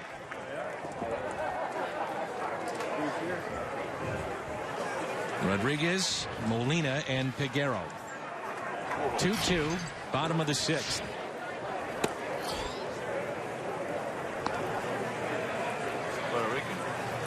What about Don Mattingly, the manager of the Marlins, going from, as a player, the biggest stage, New York, the Yankees, had a great playing career, then followed Joe Torre out to Los Angeles with the Dodgers, became their manager. Huge payroll, huge expectations. The only problem was they didn't go further, as they made it into postseason play 3 consecutive years, and now he deals with a Miami payroll that is reduced significantly from what he dealt with the Dodgers. Well, still, I look at their everyday lineup, and I think this team has got a chance to be pretty good. And I think they're going to be pretty good. And I can't help but thinking, like, this is where he's going to have to, or this is where he's going to get an opportunity to really teach. You know, there's a lot of young players, even though they have been around, they're still young and maybe haven't been, you know, around 10 years. But get a bunch of guys in a situation like this with Barry Bonds and Don Mattingly, and get a chance to learn from 2 of the greatest players, I think. Don Mattingly was a hero of mine. Was he really? Yeah, I love watching him play. I watched every chance I got. to watch him play. Molina, Tim Wallach, flying ball to right. Yeah. All-time pinch hits leader. I mean, you got guys down there just so quality people. And they have an opportunity to really teach a group of kids down here to make them and give them a chance to improve. Don Mattingly, 14 years as a player, career lifetime average of .307, 9 Gold Gloves. He's an All-Star 6 times. Donnie Baseball, plaque at Monument Park and Yankee Stadium as well. Need to say any more?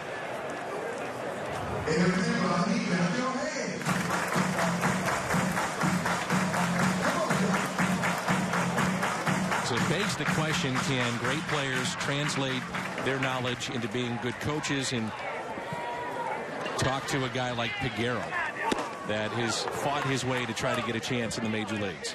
Well, I think it's definitely a challenge. Is being a good player, being a great player as these guys were, they definitely saw the game in a different way, probably a little bit higher level than a lot of guys did. You have to, I think, in order to be a great player.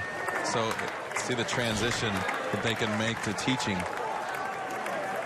players with maybe not as much ability to learn the game that quickly, on-the-job training, quick. 2-2. We head to the 7th. Strikeouts piling up for the Cardinals. What's the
sponsor, the St. Louis Cardinals Hall of Fame, an annual induction process that gives fans a voice in honoring the team's greatest players.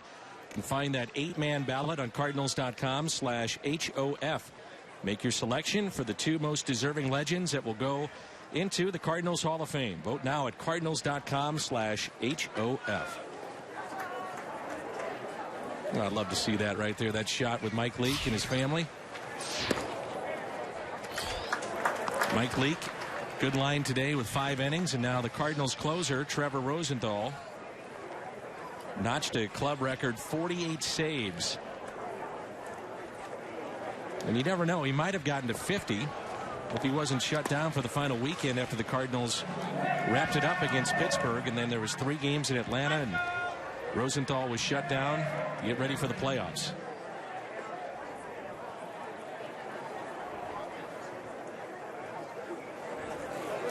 A lot of people on those lists of saves over the years around here. Cardinals have had some great closers. I go back to the mid-90s, and the one year that he was here was Tom Henke out of Jeff City. Said it was a dream for him to pitch for the Cardinals. At that time, the pitching coach was Bob Gibson, and Tom Henke had great years already. I mean, he's got Hall of Fame numbers if you want to break it down, and played on very good teams. with the Blue Jays, and he said, I wanted to play one more year, wanted to do it with the Cardinals. Cardinals wanted him to play beyond that season. He was terrific. That was in 1995. Then Dennis Eckersley, Hall of Famer, was here in 96. A team that went to postseason play. One went away from going to the World Series. Jason Isringhausen, the all-time saves leader in Cardinals history. And now Trevor Rosenthal. This is not an easy job. The final 3 outs. Trevor's probably happy he's having to get it in the 7th. I mean, the final 3 outs, it's just different, is it not? It is. For some reason, as a hitter, you don't want to go down easy. The last inning. On a hop to third. A lot of guys put their best at bats in the 9th for some reason. Well, I think it's part of how, hitters grind through the final 3 outs. I mean, the at bat is different than what you see in the 4th or the 5th. Ryan Franklin is down there. He'll tell you that. He had an all-star campaign in 2009, was a very good closer. So the wear and tear, I think, on the body, too, is a little different, maybe for these guys as opposed to others. Could be. You really don't have any off nights. Right. You're going 100% every time you're out there.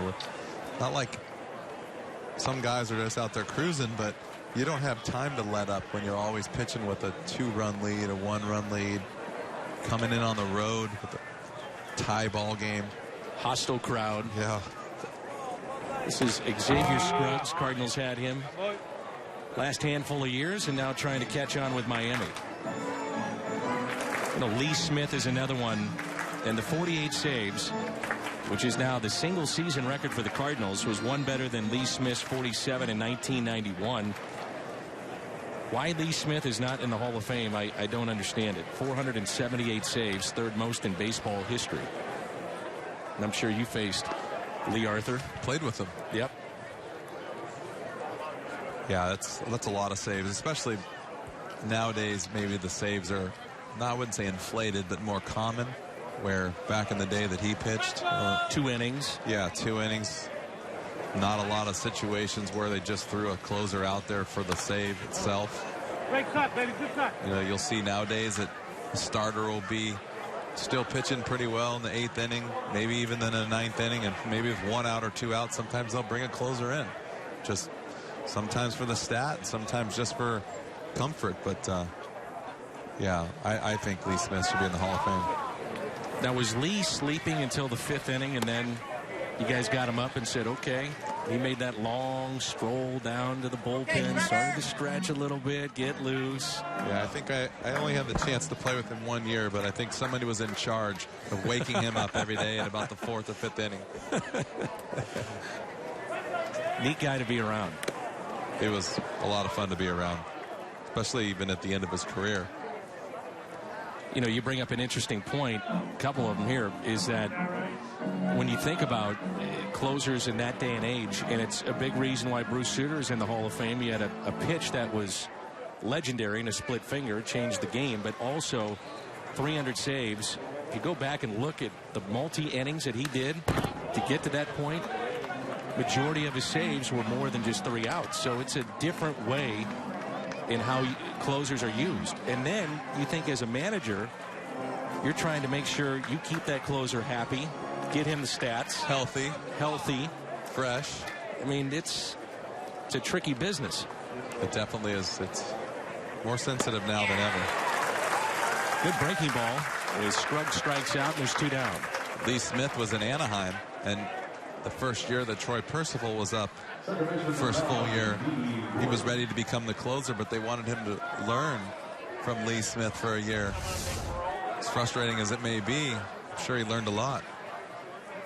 Good slider right there. So 2 outs, and here is D. Gordon. So good matchup here. Rosenthal made his debut July 18th of 2012. Made the jump from Double-A. And at that time, he became the 2,000th player to make his debut in Cardinals history. Number 2,000. He is a big, strong kid, too. You know, Isringhausen had that big body like Trevor does. Trevor works out a lot. Fine line of how much you want to work out too as a pitcher. Big, solid, thick, and strong.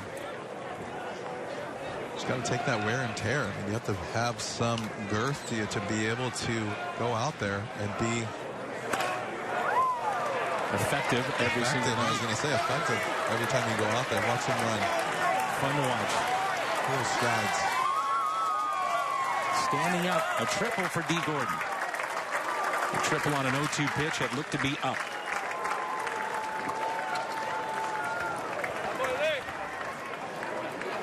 We don't talk about it enough, Jimmy, but guys that can run in the game and how much fun it is to watch this. Watch his strides get longer and longer right about here. Right there. Pretty much walking into third base. Right. Now it brings in Ichiro. So Ichiro, 65 hits shy of 3,000. 29 players in that club. A-Rod the last to get to 3,000. That was in June of last season. After Ichiro, it's Adrian Beltre. He's 400 hits shy of 3,000. Albert Pujols, 2,519 hits. And then after Albert, it's just the recently retired Torrey Hunter with just over 2,300 hits. It's kind of like pitchers getting to 300 wins. Are they motivated to still play the game that long, or position players motivated to get to 3,000? It's a long time to get to some of these stats. 20 years. At least. Ichiro was getting 250 hits a year, 225 hits a year for 10 years. If you combine his numbers from overseas, he has 4,149 hits. That's incredible. It is. You got to have a little luck. You got to have health. Playing all those games. Perfect body type for it. Wiry. Strong. Even though he's not real big. Incredible shape. And then you got to have the swing for it. And the speed. I think speed is something that is often overlooked, because you can get, let's say you get 200 hits a year. A guy like Ichiro could slap it to the left side and pick up 15, 20 of those infield type hits. When he first came up, that's what he did. Sure. He was running out of the box, and the shortstop would have to move in to playing medium depth in order to play just a routine ground ball from him. Here's Yelich. He's had a big day. 3 for 3 with a run scored. We're tied at 2 here in the top of the 7th.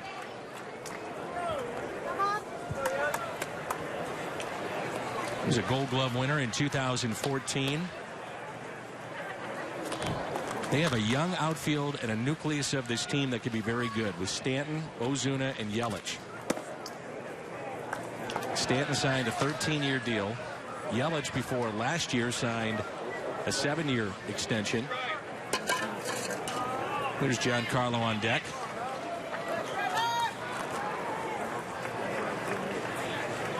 One ball, one strike, runners at the corners. And Yelich hits a high fly ball out to right field. That'll stay in the ballpark. Catch is made by Peguero. Time to stretch here at Roger Dean. First time Yelich has been retired. We're tied. It's 2-2.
Baseball on Fox Sports Midwest is brought to you by Menards. Save big money at Menards on all your home improvement needs.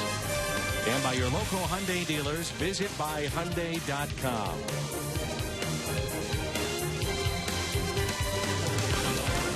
Always gets one of the loudest ovations here at the ballpark as Yadier Molina's day is through.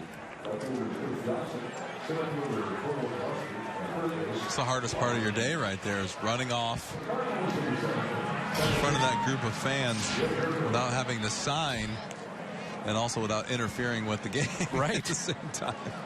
And your legs are tired running off the field. Jose Urena last season was 1-5, did make 9 starts. Here's Jed Jerko. First pitch is swung on and a fly ball into right field. 1 pitch, 1 away. That's how we start at the bottom of the 7th. I've watched you since you've come down here sign about 1,000 autographs. You're good about it. You're good about carving out time for fans, and especially the little fans, the kids. I don't think it's about carving out time. I just think it is like, people always ask about that. It's just part of the gig. You know, you're a professional athlete. Over time, you have to learn how to sign autographs and be polite. And if you don't want to be bothered, I guess maybe you should just stay in the house. Well, your autograph is also legible. I was going to say, is it I can legible? read it. I can read it. The opposite.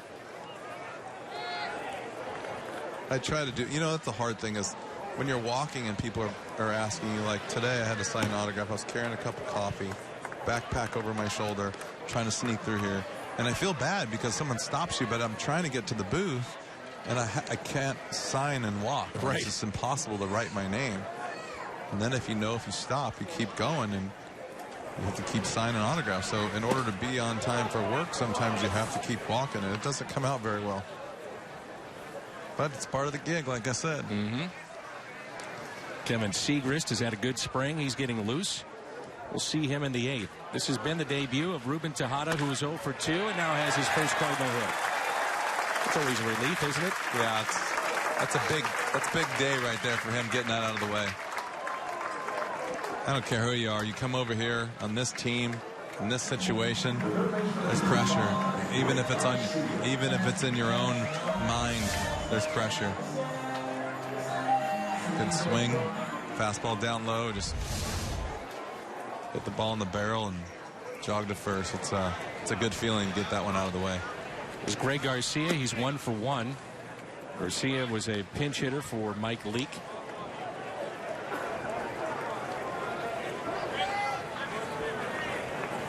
Got some battle gear going on right there. There's Chris Maloney now. Jose Oquendo is using crutches right now. He's back. He is back, and that's a base hit. Fought off by Garcia. Jose had a little cleanup surgery on his knee. Wanted to get things right before regular season play. So Chris Maloney, who normally is at first base, is over at third.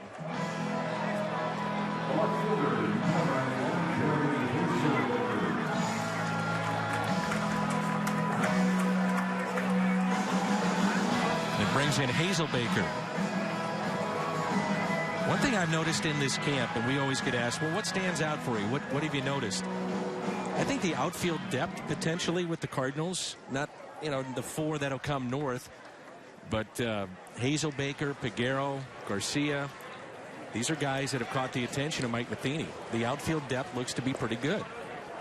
And you wonder why I always refer to it, how refreshing it is as a veteran to watch some of these young players progress, because it does mean depth, but it's also fun to be able to share this kind of atmosphere with guys as they work their way through, because you know what a chore and what a pleasure at the same time it is to be able to play in this league. Here's a 1-0. Fly ball lifted down the left field line, slicing foul territories. The catch is made. I was talking to somebody the other day about, I don't know if it was you and I, or talking about someone that played in this organization, or not in this organization, but played in AAA for a long, long time and never got one day in the big leagues and spent more than a few years in AAA. And that's, I mean, even for me, thinking back how hard it was to get through the system and being fortunate to play for so long, I would love to just see everyone that gets a chance to get to that level, get them to the next level, at least for a day or two. Here's Pham, that pitch taken inside. Could you imagine having that story to your family, going back home?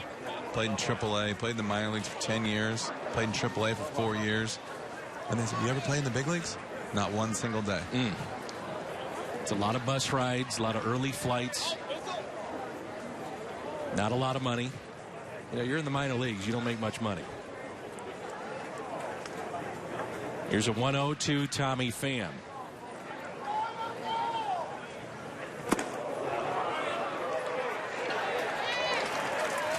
And that hit him. It just caught him, so Pham will take first base, and the bases will be loaded for Anthony Garcia.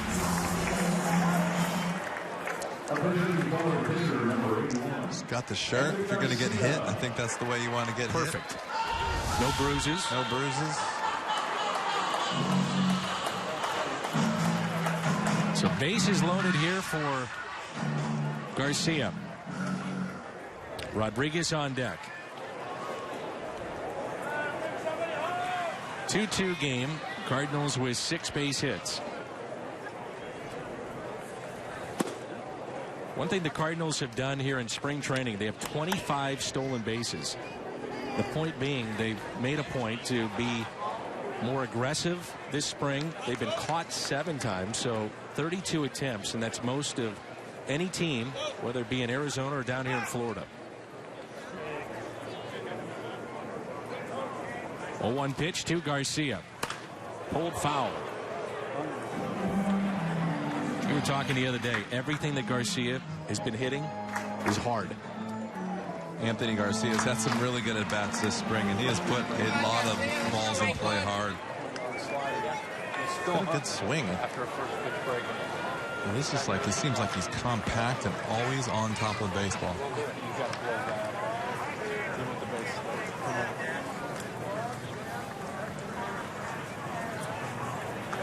No balls, 2 strikes. Tejada, your runner at third. Garcia is at second. Pham at first. Missed in.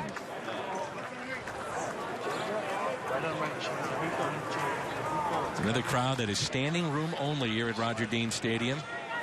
Rain has stayed away. And they just put the lights on. Here's a 1-2. Ooh. See, this right-hander kind of slings the ball up there, and that overthrowing a little bit. The ball kind of gets away from him. Flies in on a right-hander.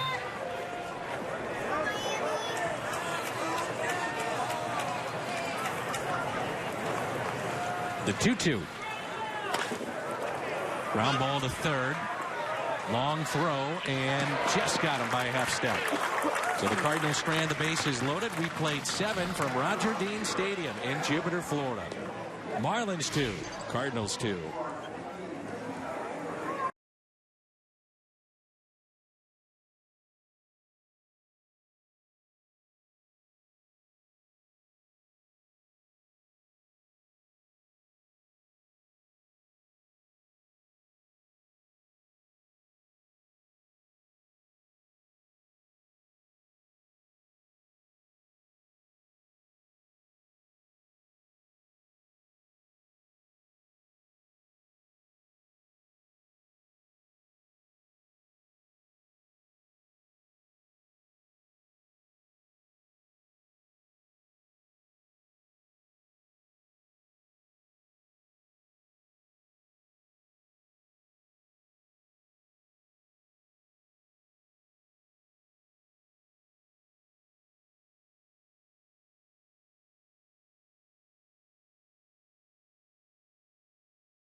No fans, next time you want to grab Cardinals seats, get the StubHub app. Not only will you find seats you'll love, whenever you want, you can find the best seat for your buck when you sort out by best value. So head to StubHub, get the app today.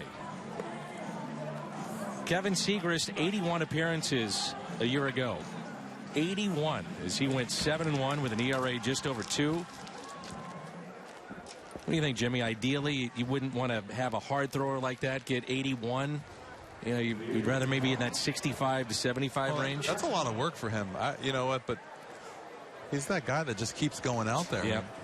I'm sure he tells between the coaching staff, the pitching coach, and the manager that if he's ready to go, they're going to use him, especially with that velocity and being able to get righties and lefties out.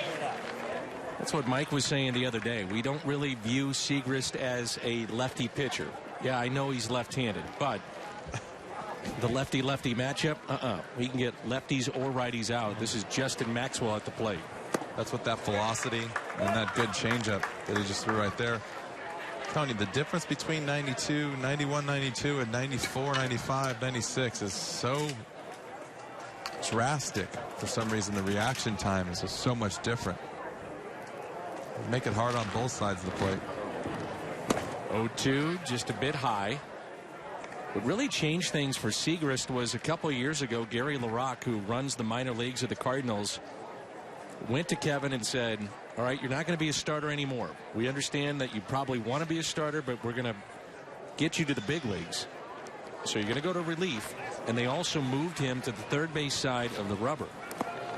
So when you talk about trying to get in on a righty as a lefty, that really helped him, and it propelled him to the big leagues. And since that time, he's been outstanding. It's amazing the little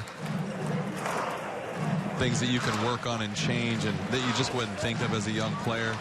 Just moving from one side of the rubber to the other. It can make a tremendous difference in your career.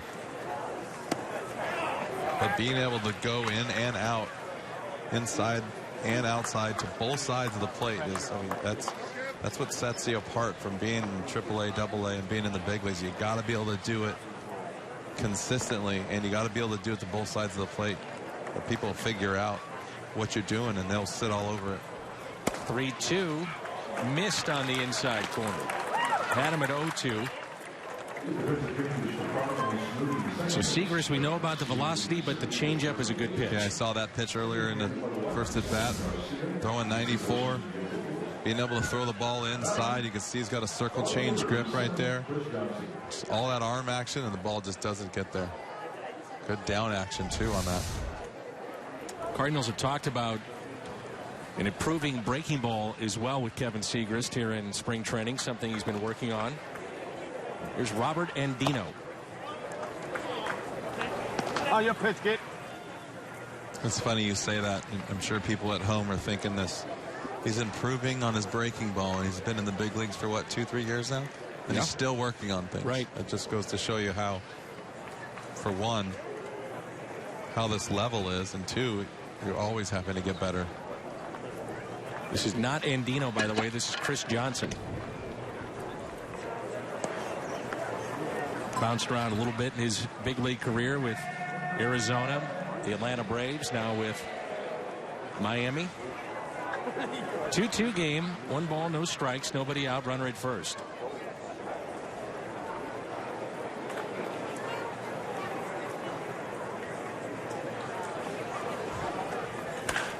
It's sharply to third and off the glove and into the corner. Maxwell on his way to third. They're going to wave him in. Relay to the plate. Not in time. Justin Maxwell can pick him up and put him down pretty well, too, as he scores from first base. And now the Marlins have a 3-2 lead. That ball was scorched to Sure third. was. You can see he didn't even have time to move his feet. You just got to do what you can. Kind of that situation that came up with Holiday last week, where you just really got to defend yourself and throw your glove out there, hope you can pick it and rely on your hands. You can hear the people in the background. It's good speaker. We got some good speaker work right there, but you can see Maxwell picking him up and putting him down, like you said. Yeah, it's easy to say ole, ole, ole when you're sitting in the stands right. or in the dugout. And that ball's coming about 100 miles an hour at you. I'd like to put some people down there and hit some fungos at him once in a while just to see what that's like. It's like laughing at a hockey goalie when you're watching it from your couch. Here's Cole Gillespie. 0-1 pitch with a runner at second. Miami with a 3-2 lead now. Ball's coming off the bat with 105 miles an hour, about 100 miles an hour. But I'm with you. Our crew, they don't miss a beat. They picked up the ole, ole, ole. Now they're scrambling for the mute button. Here's a 1-1.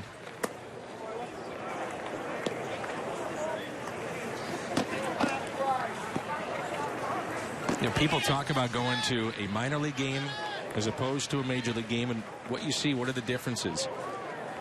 Well, watch the 7th, 8th, and 9th of a lot of spring training games, and that's what you're going to get. It's not as sharp. It's not as crisp. Plays aren't made that major leaguers do make on a regular basis. The fly ball lifted to right field. Runner will tag. That's Johnson. The throw into third, not in time. Pretty good throw. Yep. Describe as a great defender that you were. You've got a situation like that.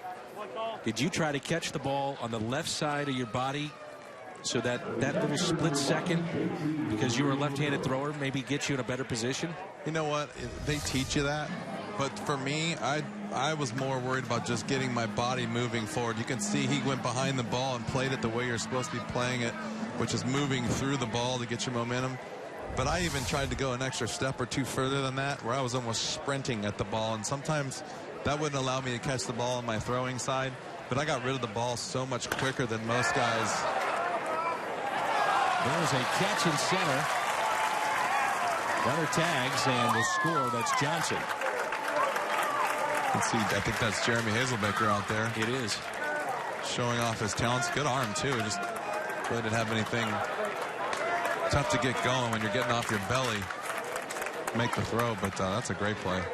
But as I was saying, I would just try to come through the ball so hard and so fast that momentum of my body would take all the effort out of throwing the ball with my arm, and I would just try to get rid of the ball as soon as I could. So I didn't necessarily do it exactly the way they taught it, but I did it a step quicker than most. And you were accurate. Very, very accurate. There's Don Kelly, 222 average this spring.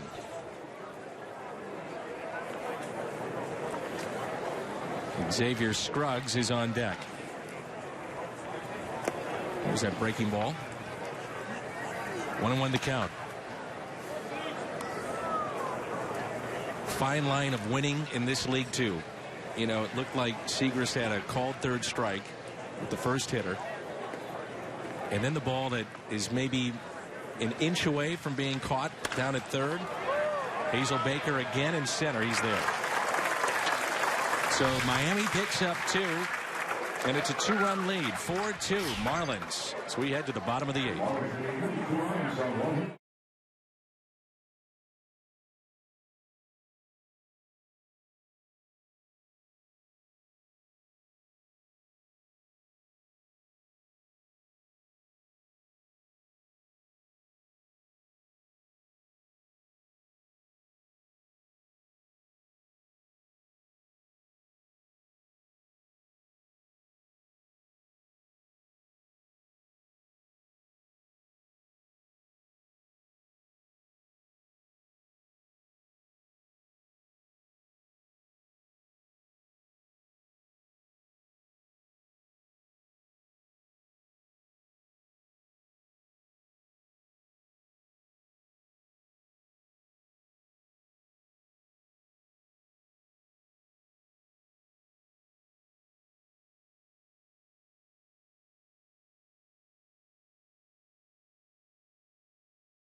Sports Midwest is brought to you by Bommarito, where price sells cars. By Shelter Insurance for your auto, home, and life. Visit your local agent or find us on the web at shelterinsurance.com. We're your shield. We're your shelter. And by Bud Light. Raise 1-2 right now. Jonathan Rodriguez is into the ball game, and he'll hit to lead off the bottom of the 8th. McGowan is the new pitcher for Miami. And it's a 4-2 Marlins lead. Jim Edmonds, Dan McLaughlin with you here on Fox Sports Midwest. First pitch is a strike. Eric Fryer's at the on-deck circle. He took over for Yadier Molina. Dustin McGowan has been around the big leagues, primarily with the Toronto Blue Jays.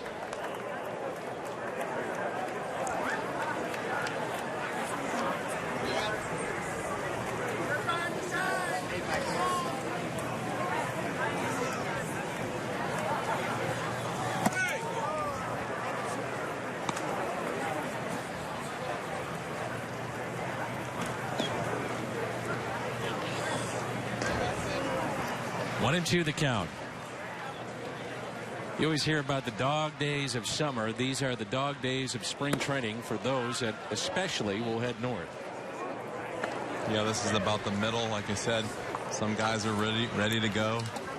No, the pitching staff isn't really ready for opening day yet, but the position players, this is about the time where you're starting to feel pretty comfortable on both sides of the ball, and you just want to get out of here and make it count. Brian Schneider who gets the bat for Rodriguez. Schneider is the catcher's coach for Miami. There he is. He's had a long big league career. He's a good catcher.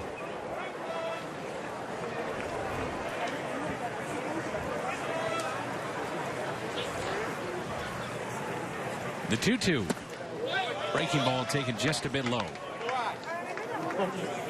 Cardinals and Red Sox tomorrow. Marco Gonzalez will get the start for St. Louis.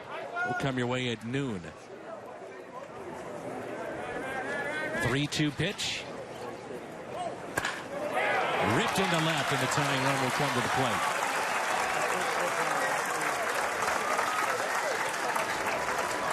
What's on tap, presented by Budweiser.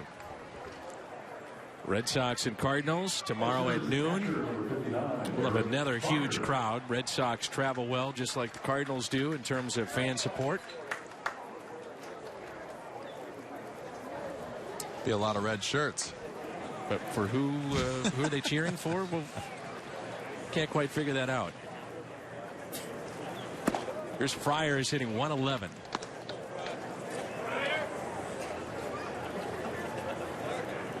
Talking with some of the coaching staff about Eric Fryer. They love him defensively. They think he's a very good defensive catcher. The question has been, can he hit at this level?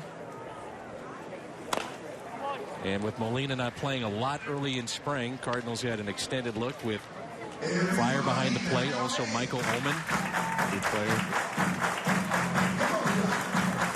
And Mike Matheny from Reynoldsburg, Ohio, and that's where Fryer is from. And they gave Mike a key to the city a couple of years ago, and Fryer was there, and those two have forged a friendship since then. Eric has been in the big leagues, so if you ask him, like we were talking about earlier, well, I played a lot of years in the minor leagues, but I made it to the big leagues. It's quite a statement. It's better than not being able to say that. One of the things that he doesn't do well yet is just very quiet with his upper body, and he doesn't really get loaded. You watch his hands just kind of stay right there. Points it off and a base hit to the center. Good swing. Be able to put the bat on the ball a lot, which really doesn't give you a lot of momentum to really drive the ball. And that's one thing that they've talked about that he's working on, something to work on. You can see that very quiet, which keeps your head still and keeps you on the ball, but very, very hard to be that still and work your way towards driving the ball. So you can see his head down, bat through the zone. Does a great job with that, but that's the problem when you get some of these guys certain positions. They have to do more than just get on base or just hit singles. You know, You want your catcher to catch well, obviously, but you want him to drive the ball in the gap. And they want, if you're a bigger guy, you know, sometimes a stereotypical catcher has to have a little bit more power. Here's Peguero. He's got power with 2 home runs this spring. A .421 average overall. I like to watch him play. I do too. It's been fun to watch. Hits it off the end of the bat. That ball is slicing, and it is foul. You were in uniform for fans that maybe are just tuning in for the first time in spring and working with the outfielders. And I'm sure it got your attention watching Peguero, as big as he is. Well, that first will get your attention. He's 6'5", 250 pounds, but he runs well. He does run really well. Like I said, he opened a bunch of eyes the other day running down the first base line on a routine ground ball and kicked it into gear. And I think that's something that everybody knew he could move around, obviously being that big in the outfield, but nobody could. I don't know if you could imagine that he would run as well as he did the other day. He is from the Dominican. He's 29 years of age. He's played 103 major league games, nearly 1,000 minor league games. And in the minor leagues, he's averaged a home run every 19 at bats. So he's got power. Like to see him hit one in the gap and leg out a triple right here.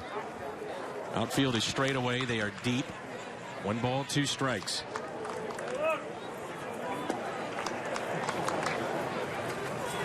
Jacob Wilson at the on-deck circle.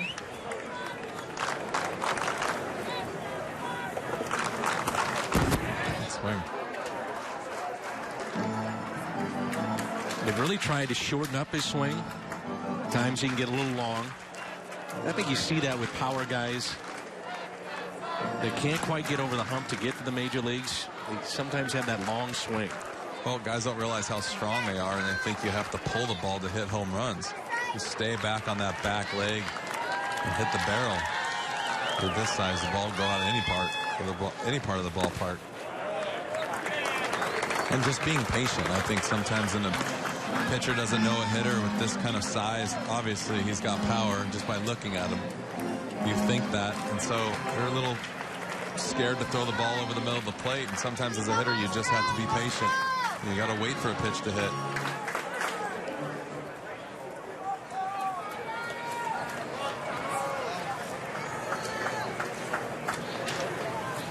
Two and two the count.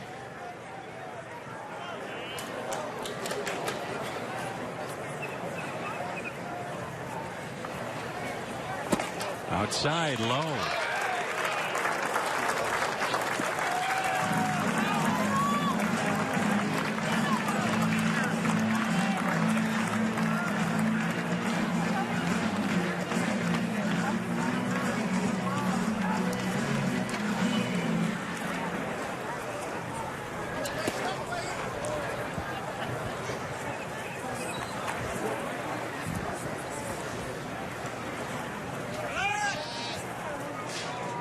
See what McGowan wants to come with here on a 3-2. Cardinals with a lefty and a right-hander getting loose in their pen. No activity for Miami.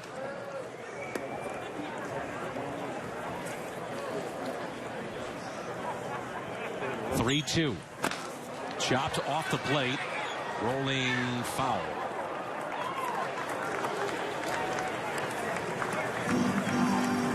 Mike Matheny, would you be tempted to start the runners on a 3-2?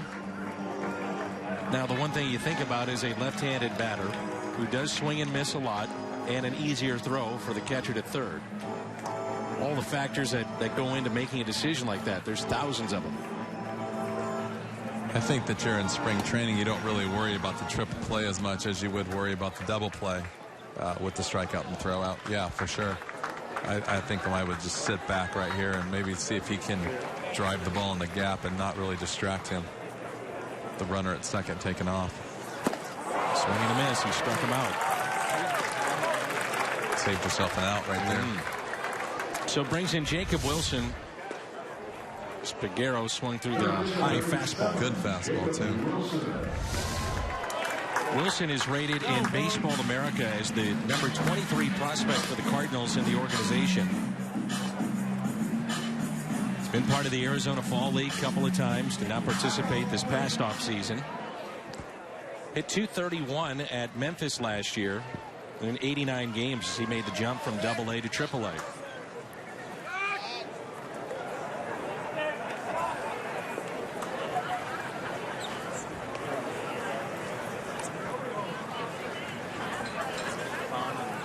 Jacob is 5'11", 180.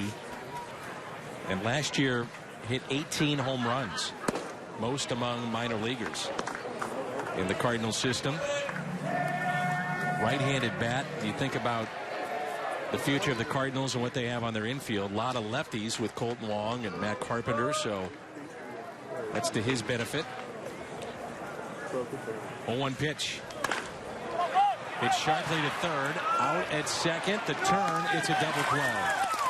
So McGowan gets out of a jam. After the first two had reached, he gets the strikeout, the double play. Keeps it 4-2 as we head to the ninth on Fox Sports Midwest.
Hard throwing Sam Tuivailala. It's been perfect this spring, a 0 ERA. Those are his numbers from last year in the big leagues. This is his 5th appearance this spring. 4 innings. He's given up 4 hits. No runs. This guy's got a chance to be really good. He's got a great arm. He's got good action on his pitches. It's around the zone. You know, it's like it's one of those guys right on the bubble. You know, been up and down with experience, a little bit of the big leagues, and to see what he brings to the table this year, because I think that arms are definitely important, and you can't have enough bullpen arms. I mean, Jimmy, think about this. You could have Marco Gonzalez, Miguel Sokolovich, Mitch Harris, Sam Tuivailala, Tim Cooney, Keek Effer not make your team. And those are all guys that are on the doorstep of being major leaguers. And good ones, too. Very good ones. This is Xavier Scruggs. First pitch was a strike. And quickly, no balls, 2 strikes. Cardinals right now in their pen, looking at Rosenthal, Walden, who's had a very good spring, bouncing back from injury, Seth Maness, Jonathan Broxton, Siegrist, Lyons. Could be a strength of the club. Last year was number 3 in terms of ERA in all of baseball. Collectively, 2.82 the ERA for St. Louis. They were strong all year last year. The offense goes up and down. The pitching staff was so solid. Yeah, you look at it, and that's why you get to 100 wins. I mean, the injuries they had, and they were significant players, but consistency with the starting five, having a very good closer, just about automatic, and then a good bullpen. Pitching, pitching, pitching.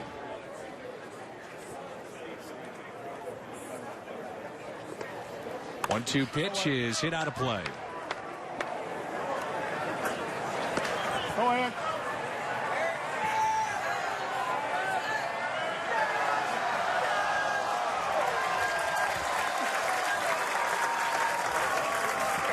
Something to wake up the crowd. A little foul ball action. Foul ball made it to the roof.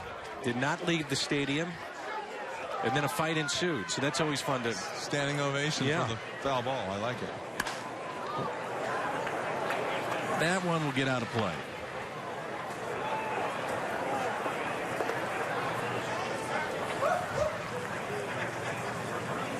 We're the toughest fans on you.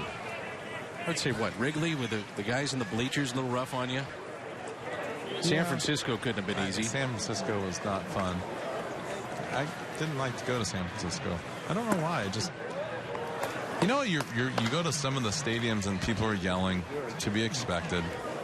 Part of the job, right? People get a little personal, to be expected. But for some reason in San Francisco, they must have gone to like fan school to learn how to really dig deep. We get under your skin. He just yelled different things. I don't know what it was. Go away. Well, the bullpen guys, too. I mean, they're hearing it all the time. All the time. You know, at Wrigley and at that ballpark, they are in play. You know, it's funny. You go through the course of the year and you just, everything's pretty much the same every day. And then you'll come in from the field and you'll see three of the guys in the bullpen sitting in the dugout and realize, you're like, oh, that's right, we're in Wrigley. You don't want to be down there. Nice play. It just breaks up the course of the year. You come walking in and there's your closer. And you're like, what are you doing here? And then you can think to yourself, we're Wrigley. You don't want to be down there getting yelled at. Good play by Tejada, who's played all 9 innings in his Cardinals debut. First inning, it got started by Matt Carpenter with a home run. Carpenter with a home run and a double today. And Tejada has had a base hit, a couple of good plays defensively in his Cardinals debut this afternoon. And a ball to Robert Andino. Philadelphia was always interesting, especially with the return of J.D. Drew. Scott Rowland. That was another one. Never can figure that out sometimes. You know, like, I think the press, media, sometimes can report a situation that wasn't always true. Maybe a contract offer that really wasn't there. And then the player gets booed for the next 8 years going back to that city. Sometimes the guy gets traded and he gets booed. I always found that intriguing to find out the reasons why. And then you listen to the players and they always say it's another story, which nobody knows about. Yeah, a lot of things don't get out that maybe would change the perspective of the story or the feelings of the player. The 2-1 pitch. 2-2. We came back with J.D. Drew, and the hype around that was built up. I think J.D. himself was a little nervous. Rightfully so. And then when the battery started flying out at the players, that's when things got really nervous. I'm glad that was before my time. We had a bullpen catcher at the time that was with us that actually went out during batting practice wearing J.D.'s jersey. And J.D. went out with like a, pullover or something like that. And he said the stuff that he was hearing was unbelievable. Saw a fan get tasered there, too, in left field. What game? Had a fan that ran out onto the field and, tasered. I hadn't seen that. I mean, Red Shandings will tell you, you come to the ballpark, you're going to see something new every single time. Yep. Well, that was something new. That's amazing how that happens when So many games have been played over the years. And it's not even you see something new. It's just as your own personal experience, you can sit back and say a lot of times during the course of the year, I've never seen that before. It happens a lot. I saw a streaker in San Diego that actually ran over the wall in right center and then through the beach and then the little wall area, the grassy knoll, into downtown San Diego. They never got him. So again, you'll find something new at the ballpark every time you go. From the pitching point of view, we showed you what happened with Matt Carpenter. Well, what about Mike Leake? How about your thoughts? I thought he threw great today. I think he moved the ball around again. Kept everyone off balance, made a couple good plays defensively. Nice double play there. But you can see him just, every time he goes out there, we show a highlight of him, and it's almost a different pitch every time. You get the ball that sinks, the ball that's cutting, change up, curveball. Pretty much every time he's hitting location. I think him and Yadier have been working really well this spring together, and I think that's going to be fun for them together. I know it's nice. I know Yadier was out here. I think one of the first days that he caught was to catch Mike Leake, and it's something that you want to get them in sync. And I think Yadier probably came out here a couple days earlier than he was expected. Hit and run to perfection. That's Austin Nola at the plate. And so now Tui Valala going to have to pitch out of this jam with runners at the corners and only one out. Couldn't say hit and run, or how about run and hit? And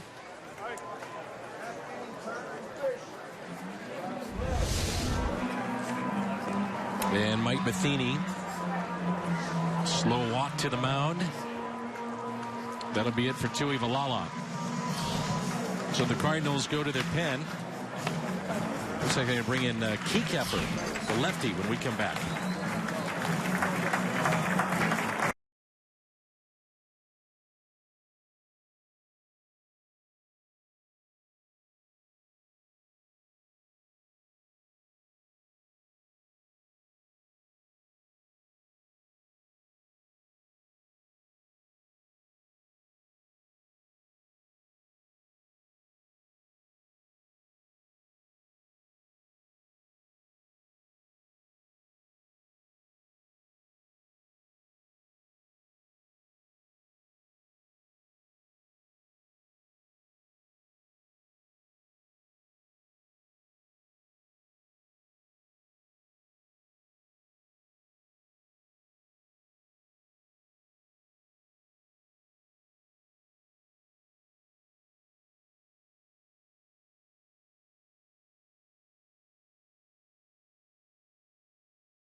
(4-2) Miami with a lead, top of the ninth, 1 out, 2 on. And the new pitcher is Dean Keykeeper. That little guy likes his water, huh? Not sure, but it's going to get forced down there one way or another. Plenty of experience with that, don't you? We both have done that. Dean Keykeeper, kind of your situational lefty, not a hard thrower, but he was added to the 40-man roster, also pitched in the Arizona Fall League and put up good numbers. Cardinals believe after a number of years in the minor leagues, and it's been a bunch, at some point he will see time in the big leagues this season. Slowly hit towards first, and a play at the plate. No! Rodriguez couldn't get it out of the glove. And Keykeeper did his job. He got the ground ball. They had him at the plate, but he couldn't get it out of the glove, and so it turns out to be another run, and it's 5-2.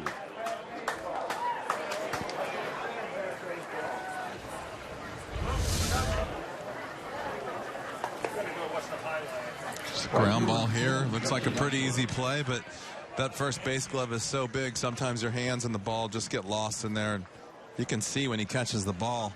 Wish we could rewind ourselves right here. But he catches the ball at the end of the web.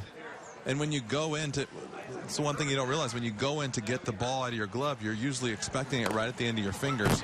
And sometimes when it hits the tip of the glove like that, it stays kind of farther away from your hand. When you go in there, you end up pushing the ball back out of your glove with the back of your hand. Pops out and no play. You like that? Rewinding. I was rewinding it. Mike Helling can't work fast enough for us these days. I was rewinding it for him. Oh, wait. Come back. Here's Justin Maxwell. Trying to keep you guys on your toes. Oh, I like it. Is it me or is the game slowed down just a little bit? Just slightly, Jimmy, but that's okay. Enough to get the fans riled up after a foul ball. 1 ball, 1 strike. 1-2 the count. All right. Smoke.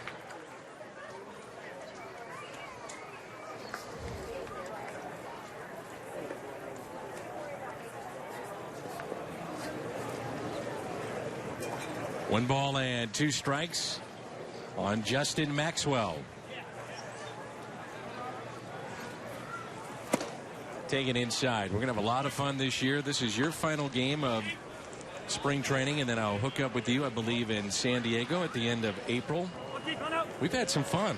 It's been a great addition to the booth. We're going to have you and Tim McCarver. Al will be back. Ricky is going to have some games at home, primarily working on the radio side and all the pre- and post-game shows. As Keycapper gets the strikeout with a changeup. A serious question. Have you enjoyed this perspective in doing this job? Yeah, I love it. You got to work on not commenting on or making noise when I see things going on. I'm still a fan. I think it's fun to watch. You know, you yell at the TV as a fan. I'm yelling at the microphone. As long as no bugs are flying in my face like the other day. 2 outs, 2 on. Here's Chris Johnson. I think you have this headset on. You forget that, kind of lose yourself in the game a little bit. Forget that you're talking to a million people or so. Yeah. It's no big deal. It's just me and you. Just you and I. That's all. We just talk a little baseball. It reminds me, I think I was telling you the story the other day when I was working with Al. We were in Cincinnati, and you made a catch in left center, and you thought it was out number 3, and Al is screaming from the booth, Jimmy! Is high. I mean, he is screaming as loud as he can. My headset nearly came off my head. Like a cartoon? Yeah. I mean, it was unbelievable. He got caught up in the game. He did. Happens. He was caught up. Happens to the best of them. Jimmy! There's 2 outs!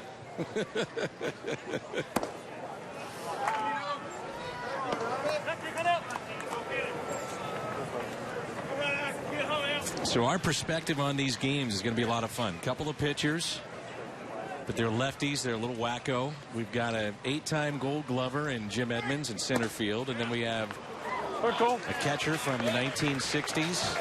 Great era of Cardinals baseball that played in 4 different decades in Tim McCarver. So we've got a lot of different eras covered and people that understand this game, and we'll have a lot of fun. Bases are loaded for Cole Gillespie, hitting .409 with a couple of RBIs this spring.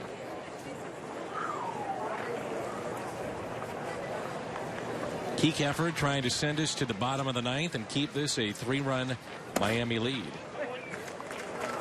You know, I've noticed we've seen swings like that or check swings with Keycapper. I just wonder if they're picking up the ball. Well, I was going to say, as soon as you said that, made me think. So in this ballpark, when a right-hander is hitting off a lefty that throws a little sidearm like that, the ball comes out of, if you look, in between the batter's eye and the scoreboard, there's just a little hole right there where they just kind of get away from that batter's eye and kind of lose it. You'll literally, it's coming out of the clouds today. It's coming out of the sky, so it's definitely a different look. Yeah, late swing right there. You can't see.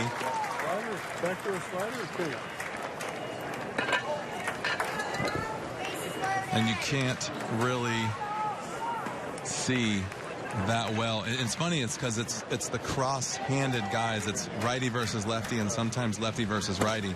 But it's uncomfortable as a hitter. And I sometimes like this, I would see, you can see the area just in between the scoreboard and the batter's eye. There's just really nothing to really get the depth perception. I'd rather sometimes face a lefty if I was a left-handed hitter than face a guy that was cross-firing from the opposite side. How about Busch Stadium? Do you find that as a good batter's eye? Yeah, I did. And you don't have that problem, what we're having right here in a Major League Stadium, because you have a background, obviously, all the way across. But sometimes you get on a smaller ballpark like this, and the vision's a little tough. Wilson makes the play. Keycapper, nice work out of the pen. Miami picks up another run, and they make it 5-2 as we head to the bottom of the ninth.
Here this afternoon from Roger Dean Stadium in Jupiter, Florida.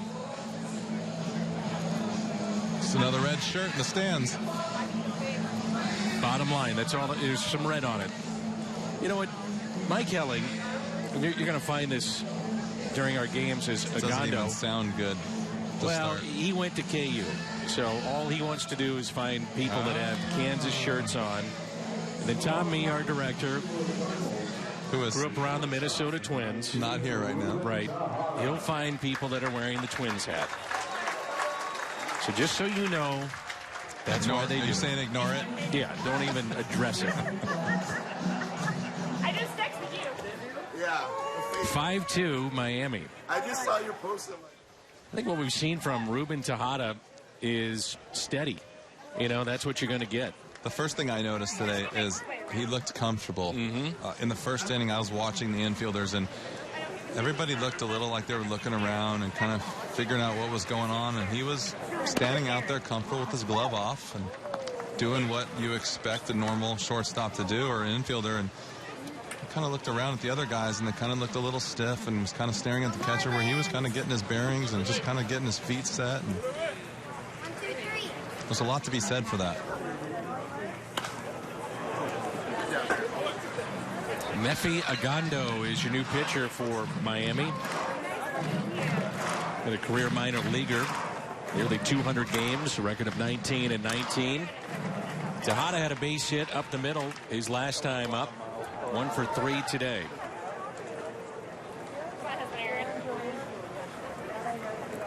The 0-2. How about that foul ball? That'll get your attention on deck. Yep. Saw Greg Garcia duck.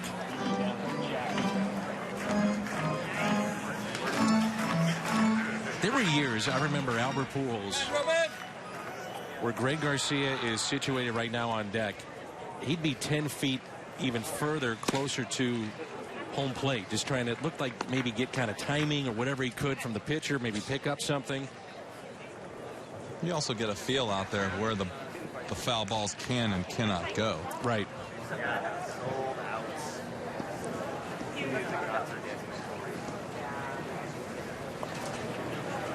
1-2 pitch. And Tejada pops it up into shallow center. Shortstop going out to make the catch. And Ruben Tejada, a hit today. Some good defensive plays and meeting some new teammates.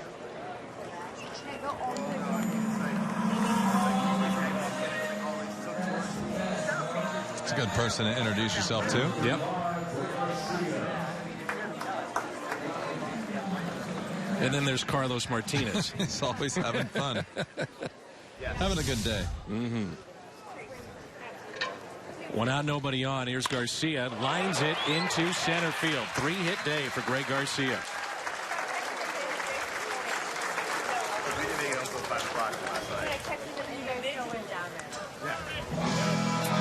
Take a look at our Budweiser player of the game.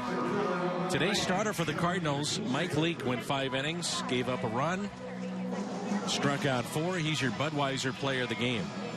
I think he might be leading the league in player of the games this year. I think he is. That 3 straight? Yeah. Somebody in the truck likes him a lot. Here's Hazelbaker. Double play could end this game. Hazelbaker trying to extend it. Strike 1. Mike Leake, though, deservingly so. Yeah. The 3 games that we've done with him. I would guess, you know, and you mentioned it, it's more about pitch count than it is innings, but if he's throwing like he has been, you could see him go 6-7 innings in his next start. Easily. He's efficient. I think that 6 and 7 innings isn't going to be a big deal. 7 innings for sure. Efficiency is key. Getting out there, getting strike 1, getting some ground balls, cutting your innings short with pitches. And that's what you're trying to do day in and day out anyways, and he just does it so well. Something to watch. 0-1 is hit back to the pitcher, Ogando. Out at second and safe at first.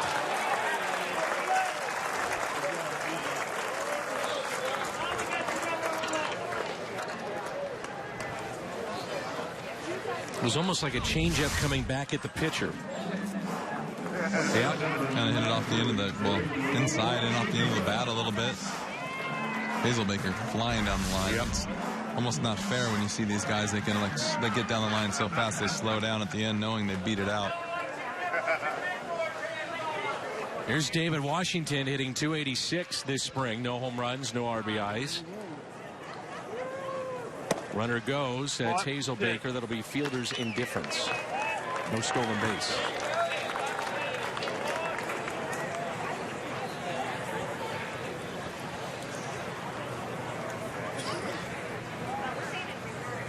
.1-0 pitch to Washington. 1 ball, 1 strike. David is the final hope for the Cardinals here this afternoon.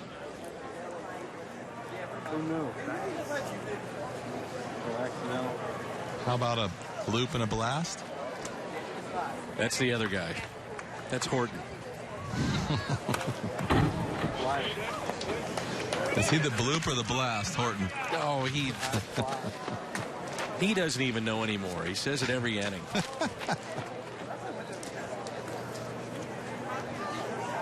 Mike Matheny will take either one. Cardinals down to their final strike. In the 1-2 pitch to David Washington. It's in the dirt and blocked very nicely. Again, we're on the air tomorrow at noon with the Red Sox here in Jupiter. And Marco Gonzalez getting the call.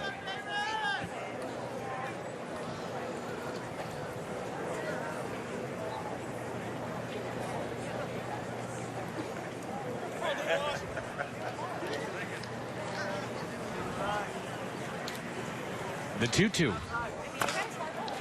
Tapped foul.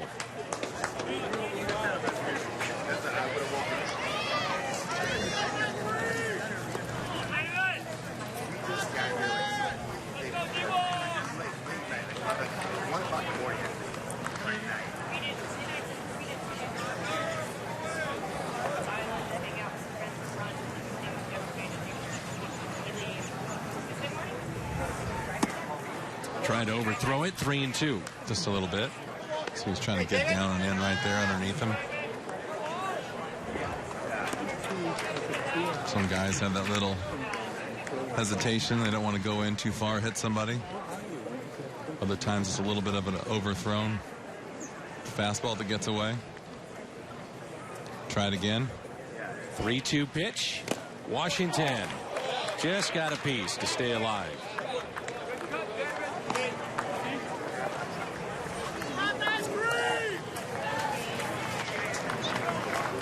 Anthony Garcia's on deck as the crowd comes alive just a bit here in Jupiter. A